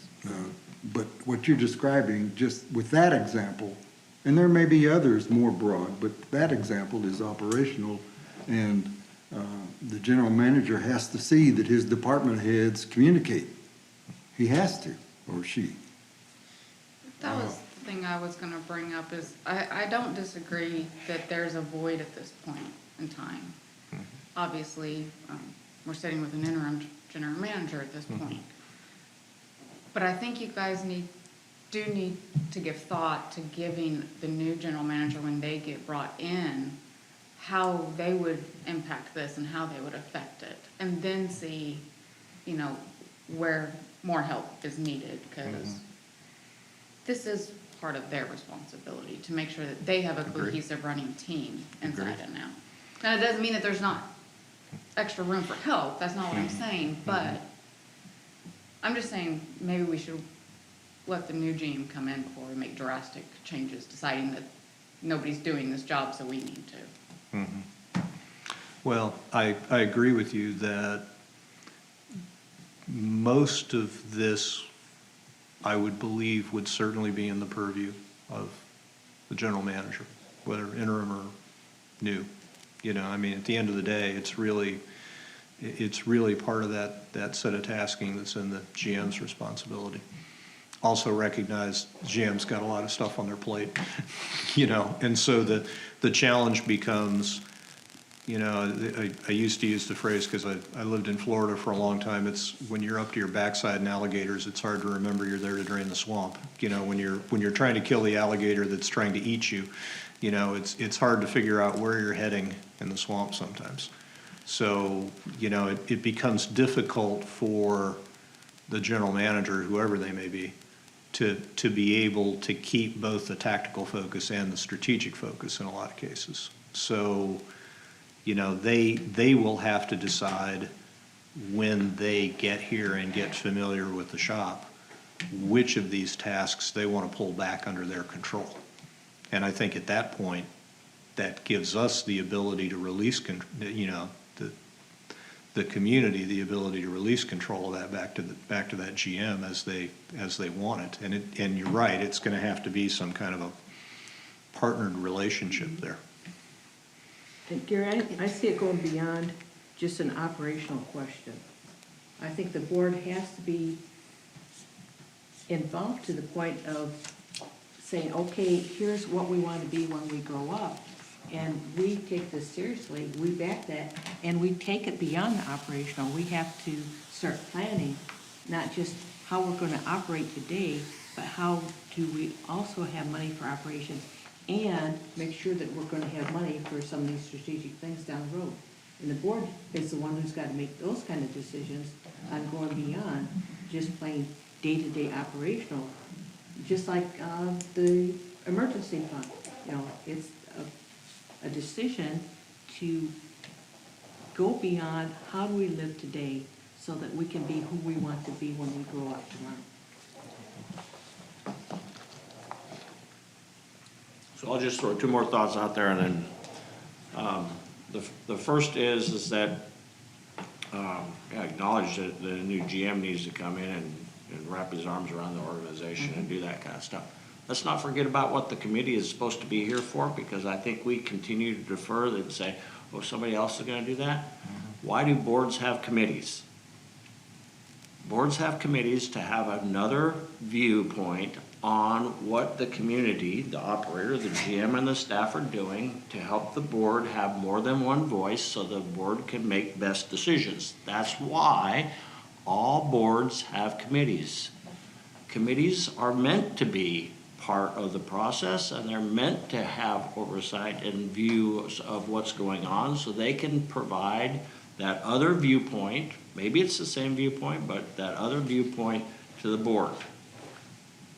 Not only So- viewpoint, but knowledge. The big thing is knowledge that goes with that viewpoint. Yeah, but the purpose of a committee is to provide another viewpoint to the board, so the board doesn't just get one viewpoint and have to make a decision. Any decision made off of one viewpoint is not a decision, it's a yes or a no.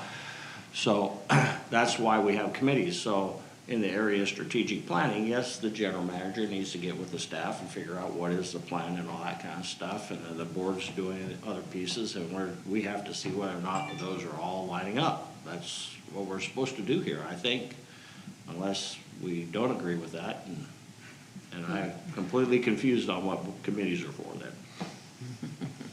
Okay, my 2 cents worth. I think the purpose of this committee is to advise and recommend. If I were to give a piece of advice to the board right now, it's I advise the board to come up with a long-term strategic plan. That is easy to say, hard to do. I personally believe that this board, this committee could assist tremendously in helping the board come up with a strategic plan of some sort. I've heard both sides of the issue saying, we want a GM who just runs the village. Now, if you guys are hiring a GM to create a strategic plan, that changes everything. I don't know what the board is doing in terms of hiring a GM. If the GM comes in and says, oh, I got this one covered, then this committee may have very little role in coming up with a strategic plan. Now, the board may or may not want us to review the strategic plan and say, okay, here's what we like about it and don't like about it. If they ask us, then fine. If not, that's also fine. I don't know what the board wants the new GM to do. We'll all find that out in a month or 2 or 3. But in the meantime, like I said, my recommendation is we need a process to have a strategic plan created. And if the entire process is we're just going to hire a GM and do that, then, you know, that may be the end of. But I think, again, I would like to say, I think it's completely legitimate to have a line that says something to the tune of this committee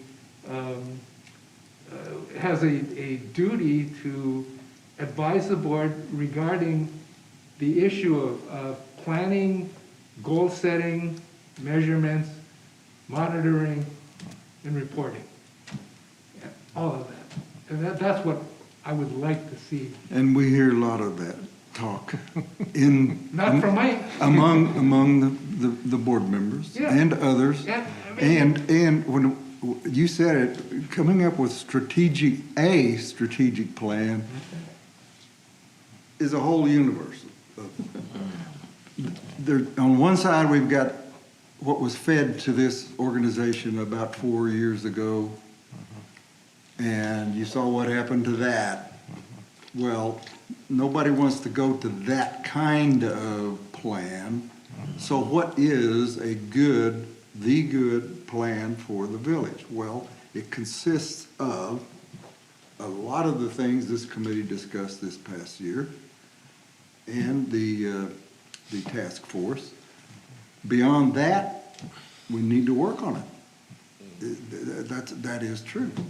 But we don't want another dose of what was fed to us about 4 years ago. I think we're aware of that. Yeah. It So I believe- what is the right balance? And hopefully we can come up with that. Well, it depends who we are, but I believe this committee can assist greatly in what needs to be done. Oh, I believe so. So I'd like to see that in the chart. I think my concern's essentially this, and I hear the argument, and I absolutely agree that the general manager, once they're in place and up to speed on the village, will certainly be heavily involved in this, and it'll be some kind of a partnership. That said, my impression, correct me if I'm wrong, is we're 60 to 90 days out from having a new GM identified. Maybe further than that, maybe less, I don't know. But one way or the other, I look at it at 60 to 90 days and I hear the clock ticking in the background. And then I recognize that when that new GM gets put into place, there's a 60 to 90 day window for that individual to really understand this is a complex enough shop. It's going to take 60 to 90 days for them to figure out what's going on. Tick, tick, tick, tick, tick, tick. You know, now, so I'm in November, so I'm January, February before I have a person. Then I'm 3 months out from that. Now I'm April, May before I have somebody in chair with enough understanding of the place to be able to go in and start twisting the knobs and making the adjustments that they want to make. My only concern with that is I'm now into the middle of next year before anything changes, you know, and there's opportunity out there in the interim to go address some of these things. There are things that are out there that are going to be in critical need to be addressed at that point. You know, you've got an ambulance contract expiring, you've got a golf cart contract that's going to be underway or needs to be underway, you know, and a couple of other major things out there. So you know, by the time that GM gets into the chair and gets to understand what's going on, they're going to be in some of these cycles kind of where we were this year in the budget cycle. They're going to be playing from behind, and that's not fair to that individual. You know, I mean, we can do a better job of helping that person succeed in that position. I think we probably should start some of those kinds of things now that we have Can I share my speaking experience? of golf carts, we have somebody in place that we should start talking to as a committee. Mm-hmm. You know, Tom, Mm-hmm. his ideas will be pretty important. Yeah. Becky, you so? I have, go ahead, Gary. I have a tendency to make my plans for tomorrow based on my experience from yesterday. Having served on a strategic committee for an organization similar to this, there's two things I learned from it. One was it was important. We had to have on the strategic planning committee the general manager. He was not a voting member, but he was very much a functioning member and very much a major contributor to what we did as the strategic planning committee. And so you do need to have that input. I mean, so much of this goes back into operations and the general manager. And the other thing I found, having dealt with different general managers in this type of a position, is it's almost a mismatch in a person's head to be committed on the operations end, which is kind of what they're brought in for, and also having to weigh what's quite often a competing entity for the future, the strategic planning. A person can do that, but that is a difficult position to put one person in, to be the strategic planner and the person responsible for keeping the operations running, which is why you need a group of people besides just having the general manager be the responsible person for strategic planning. The board is very important in it, but I think I'm 100% with you, Jeff. You need the other viewpoints. And that's where you would get a committee that would be able to bring in the other viewpoints. So that's kind of my past experience with it. strategic planning and the importance of the general manager, but also the importance of it not being the general manager's responsibility.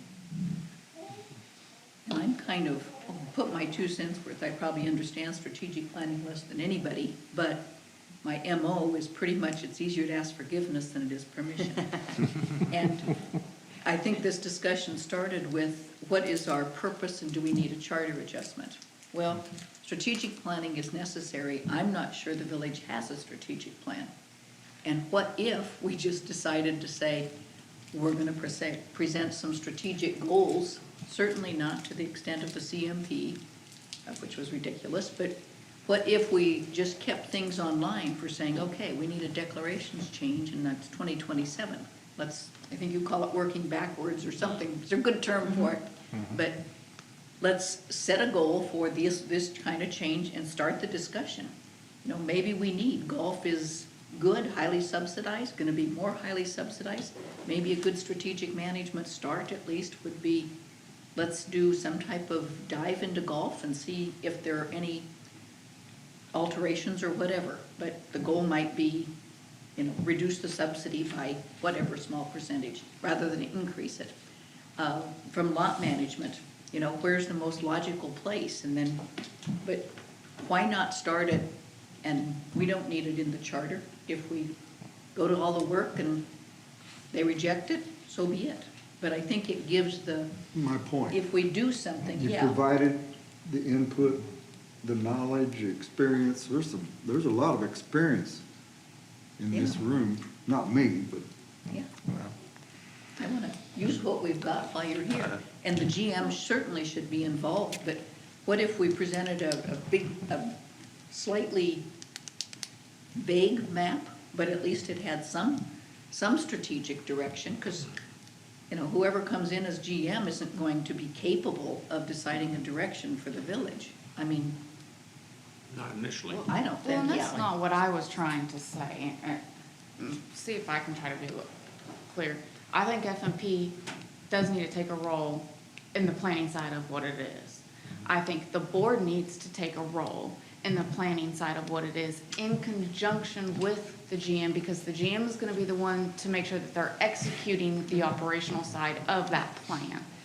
The only thing I was trying to say is, before you guys decide to bite off 100% of the responsibility, if we are able to bring in the new GM, see where things fit, see what it is that the community as a whole, as the committee and the board, are wanting to see in this forward progression of planning, and then working with the GM to identify the example that you gave, which is why I brought it up, of if we have one department that's not communicating to another department, that's the GM's responsibility. That's not the board's responsibility or somebody else. That's the GM to make sure that they are executing their functions in the best possible manner, and that we're not working in silos. And that is a huge thing that we need to break out of, is working in silos. All I was trying to say, though, is bring that same concept here. It should not just be the board, it should not just be F&P, and it should not just be the general manager. We need to break out of that silo and work together. So that's all I was saying, is if we can kind of see what we end up getting, and I'm not saying don't start, I'm not saying don't plan, and figure out what our next few steps need to be, because regardless of who it is, we need to take those steps. I'm just saying don't dive all the way in and drain the whole tub if you've got somebody that, you know, still needs to swim a little. Well, It's not a good analogy, but you get my point. Well, we may, kind of doing you may that. have a GM come in and say, I mean, at some point in time, when the GM does get in and get up to speed, then they sit down and may look at what we do and they go, okay, I like this, I wanna take that and run that. I like that, I want you guys to run that. Yeah. What the heck were you thinking when you said this? You know, you can get any and all possible reactions there, and that's all well and good. You know, but I think, you know, we have the ability to at least start taking some baby steps down that road. I think developing a real no-joke strategic plan for this place is a 1 to 2 year proposition. You know, because there's a lot of heavy lifting that has to happen to get from where we are now to where we'd really like to be. But what we can do is we can start doing some of that work now. you know, and then when the GM does come in and get into place, then we can figure out how to parse that work out and be able to make best use of the combined resources that we have.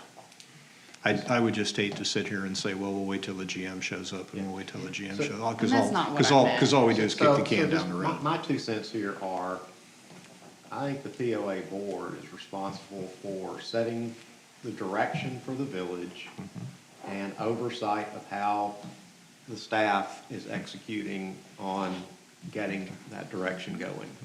And so from that point of view, I don't think the GM is the one who writes the strategic plan. I think the board writes the strategic plan with input from the staff and the GM. It would be foolish to do it without that input. But ultimately, it's got to be the board, either with our help or somebody else's help, coming up with what do we want the village to look like in 3, 5, 10, 15 years, and what are we doing today to make sure that we can get there? And anyway, No, you're right. so on if our that. charter were going to say something, I'd have it say something kind of like what I just said. But, Yeah, obviously, I'll they still have to approve maintain it, they that. have to adopt it. pardon me? They have to approve it, they have to adopt it. No, it's That's the the bottom board. I mean, line, we're the working for the board. board, right? So, Well, but I'd still maintain that we can wait another 2 months for the board to decide whether or not they want to make a charter adjustment, and then we'll have a new board. It kind of comes into, I mean, everybody says, ready, aim, fire. That's how you shoot and stuff. What if you you get stuck so in the ready stage that you never get started? And what if we take the thing, say, we're ready, it may not be perfect, but let's do this ready, let's fire, and then let people aim it. You've got to get started and break out of the inertia, and somebody's got to do something. You know, if we waste some time putting a few things together, so be it. But waiting for permission for it, being tasked specifically, and everybody needs input. God knows we're gonna get Nextdoor and Facebook and everything else once it's done, so why Regardless. not start it? Well, that's what I'm saying. I'm not saying don't be proactive. I'm not saying don't start figuring out what it is we need to do, what our next steps are, and the board coming up with the direction that they want and getting help and input from everybody. The only point that I was trying to make as far as waiting for a GM is the fact of knowing when you get down into that level of the example that Larry gave, that is the operational level. Yeah. Right. And that's what I'm saying. You have to be able to meld and work together. And it's not just us being in silos, it's the GM versus the board versus the committees being in silos. so like when I think of strategic plan, I think of not, we're building a pocket neighborhood within the next 9 months, and so are we gonna, have the pipe and the labor to do it? I think of, should we be building pocket neighborhoods? And if so, how many? And how quickly? And that's what I think of when I think of a strategic plan. It's like, what do we want? What's the big picture? What do we want? What's the big picture? And then what resources are required to achieve that picture? That's what I think of. And just something else, I don't know if y'all heard this today. Nextdoor actually went public today, and their ticker symbol is KIND, kind. And I heard the CEO being interviewed on the Business Channel, and she said that Nextdoor is different from all other social media platforms because we encourage kindness and helping their neighbor. They failed before they ever Yes, started. I hadn't read one lately. I almost ran off the road. They do moderate a little better than some of the other sites, but I don't disagree with you, Ford. I think a lot of the understructure, I guess I'll use the analogy of the roads that were, I had to go to Hot Springs to do a little volunteer thing this morning, which is why I was late. I got stuck in traffic on Highway 5 because they're finally getting to the point where they've done all of the understructure work. They got all the old utility lines out of the way, and they got the new utility lines in, they got the drain lines in, and that 50% of the stuff that's underground that you don't see. I think a lot of what we can do over the next few months as a group is that understructure stuff. Like right now, we know that there are islands of planning. We don't exactly know where they are. We know where some of them are, probably not all of them. We don't know how how detailed a plan it is. We don't know when the last time the plan was updated. We don't know whether the plan was synced to the financial plan. You know, if you did nothing else but gather that information set and say, okay, here's current state. You know, here's where we are now. And then we start figuring out, okay, so now what's the most logical thing to do to start making some of these ties? You know, that's probably 3 or 4 months of work all by itself and that's something I before think you we should actually be do anything that anybody sees, you know, and Right. that's the kind of work that can be done now that isn't necessarily gonna perturbate the day-to-day activities of anybody. It isn't necessarily going to cause the incoming GM an awful lot of pain, suffering, and aggravation. They should actually be really happy they have that data, because that would have been work they would have had to have done after they got here. So it's that kind of work that I think's in the near term. And then we figure out how to, because a lot of the work to tie the knots together is not us, because we don't have the domain expertise to do that. That's where it's got to go back to the staff, and it's got to go back to the people with the expertise to do it. So sort of, what I presume was one of the first steps for the Future Revenue Task Force was gathering information. Like, I remember all the little things come out. Did you know that we have 6,000 culverts in the village, you know? And I think what I'm hearing you say is to start this process with that sort of a survey or a gathering, and I think that makes a lot of sense. Just stock taking of what we have, what we don't have. Right. Get an inventory of what's going on. But you brought up a really good point, and to me, it's kind of the starting point for any of this is the goals. What is the purpose? What are you trying to accomplish? What is the goal of a strategic plan? And underneath that, once you've got your goals, then you can, it forms a triangle. You have your goals, then you can come up with objectives, then you can come up with the tasks to get to it. But it's a whole lot easier if you start from the top down instead of starting from the bottom, and then by the time you get up the top, well, it must have been what the goal was we were trying to reach. I don't disagree with what you just said. But, Well, Yeah, no, I think that the goal is to help advise the board on ideas for a vision as to what will be in 3, 5, 10, 15, 20 years. And I think what I'm hearing us say in the room is we ought to avail ourselves of any information that's already out there where people have started doing that. So I suspect there are people on staff who have kind of thought about these questions, and they probably have started some work. And to kind of give us a leg up on trying to get to that ultimate goal, which is a vision of the village into the future, I think it's helpful to understand that underground stuff and what's already been done, so we don't have to redo anything. And in the process of digging out what's already been done, we may find things that help refine what that goal is. Agree. I hate to do this.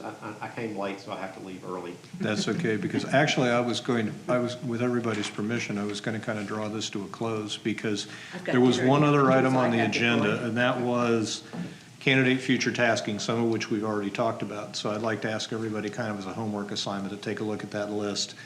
It was my musings, based on conversations with folks here and other things.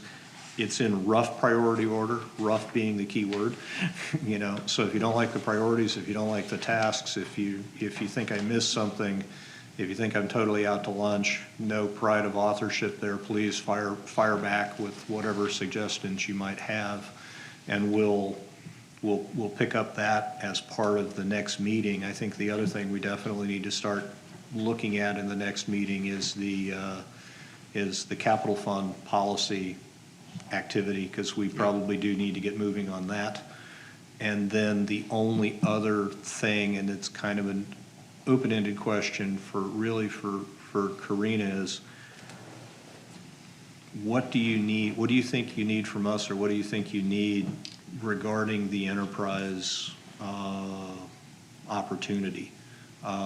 Do you believe you need a briefing to the board? Do you believe you need to do do we need to do some trade study work on options and alternatives? You know, what do you feel like you need, and how can we help you with that? Well, first of all, I still gotta do some more digging into it. I haven't had enough time to vet it and stuff. But really, just your backing, do you guys feel like if this is a good decision to make for the village for the purposes that were stated? Is it gonna be something that we regret 5 years down the road, or are we still gonna be in a position that it's valuable to us? Honestly, it's more about y'all's buy-in, if we, to take this route or not. Then as we present it to the board, kind of having that backing or not, if we choose to go with it. The only thing I will say is I did see a nice little article pop up about how we like to lease everything here in the POA and da-da-da-da-da. So as far as the face side of stuff goes, that may be one thing that needs to be contemplated, but that doesn't mean just because what you hear means it's the best decision to make either. Well, Carl actually shared that with me yesterday when he talked to me, and my response to Carl was, that's one where I'll put the green eye shade on and go, you know what? If it's a good cash management, if it's a good financial decision, strategic decision for the village, then it's the right thing to do. And, it ain't a popularity contest. Yeah. Yes. And I'd say from the layperson's understanding of it, which is pretty minimal, but it's a kind of a no-brainer. I mean, we can't get trucks. That I keep having difficulty getting them. And do we want another situation of our sanitation trucks didn't work a couple weeks ago? Right after trash pickup, they're doing it with whatever equipment they had available. And we got 5.5 bags and 3 large cardboard boxes on DeSoto, picking it up right after trash pickup, because they put it in a dump truck. They did whatever they could to pick up trash, and they strewed it all along DeSoto. And that's kind of what we're facing with these less than 1-ton trucks. We can't get them. So whether or not we're gonna be happy in 5 years, my crystal ball's a little fuzzy, but it seems to me there's a great deal of flexibility worked into this plan, and I think Dallas should be commended for discovering the whole thing. I agree. For what it's worth. Because if we don't go with this, I do see that we're gonna have difficulty finding any of the vehicles that we have in the budget. Absolutely. Yeah, I am definitely supportive of at least putting a toe in the water on this and starting down that road with a small number of vehicles and see, where we go from there, expanding it out. I mean, it sounds like we have the budget position in the 22 budget to be able to start down this path. And if it proves to be a good solution for us, great. If we get 2, 3, 4 years down the line and maybe we're not as enamored with the position as we were initially, it's a relatively graceful way to step out of this thing too. We can tiptoe into the water and we can tiptoe out of the water if we need to. Well, I think that's one of the nice features about this is we would be able to get out of it and work our way out of it if we needed to without backing ourselves into a corner. Right. And the fact that they do allow it to be an operational lease means you're not gonna have to deal with it affecting your loan to debt ratios and all of that stuff as well. Not that you don't need to consider it when you're looking at anything in that spectrum, but it wouldn't have the same impact. Although, footnote, Yeah. you might look at the new ASC 842 leasing standard.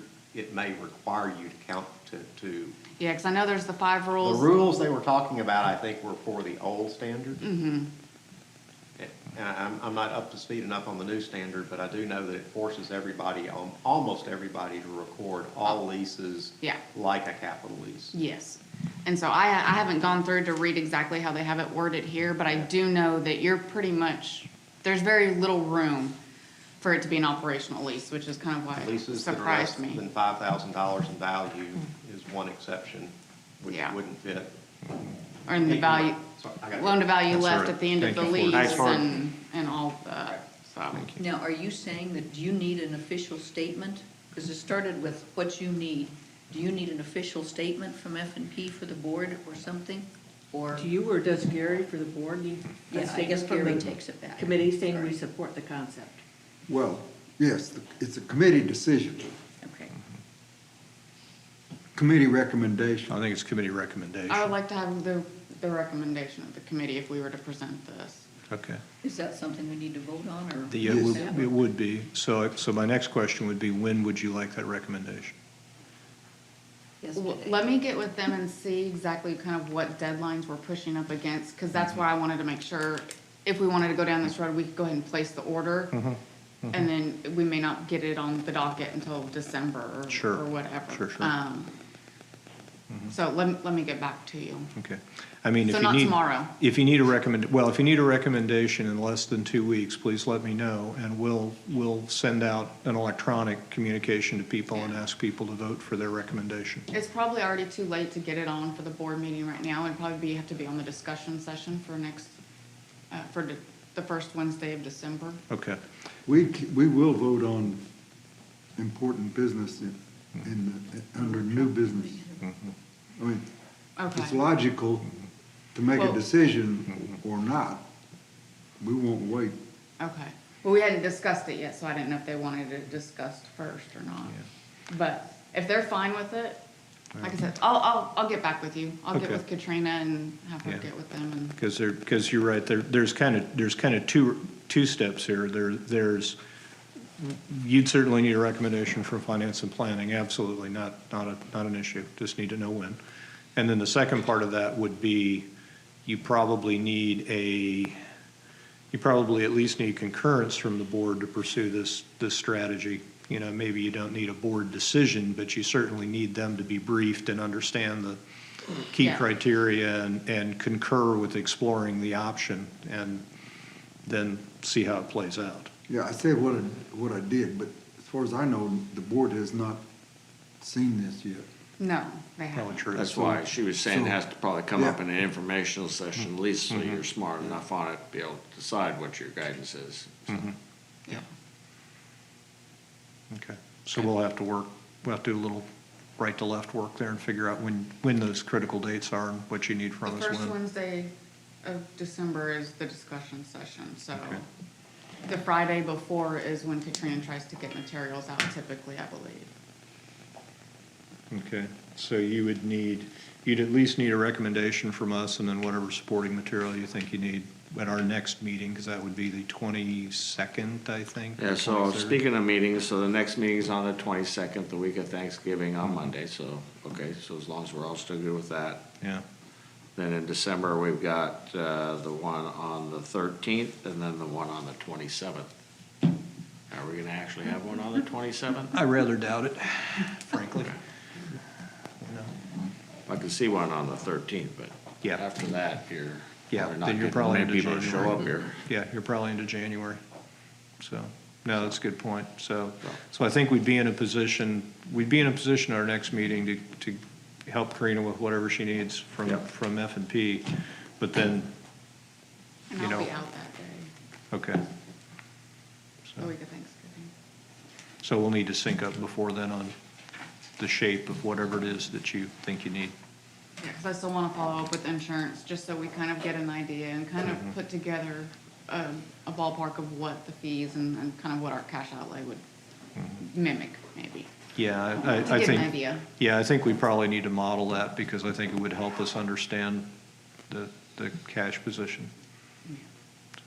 Okay. Sounds good. So unless anybody else has any closing comments, I would move to adjourn the meeting. Second. All in favor? Aye. Aye.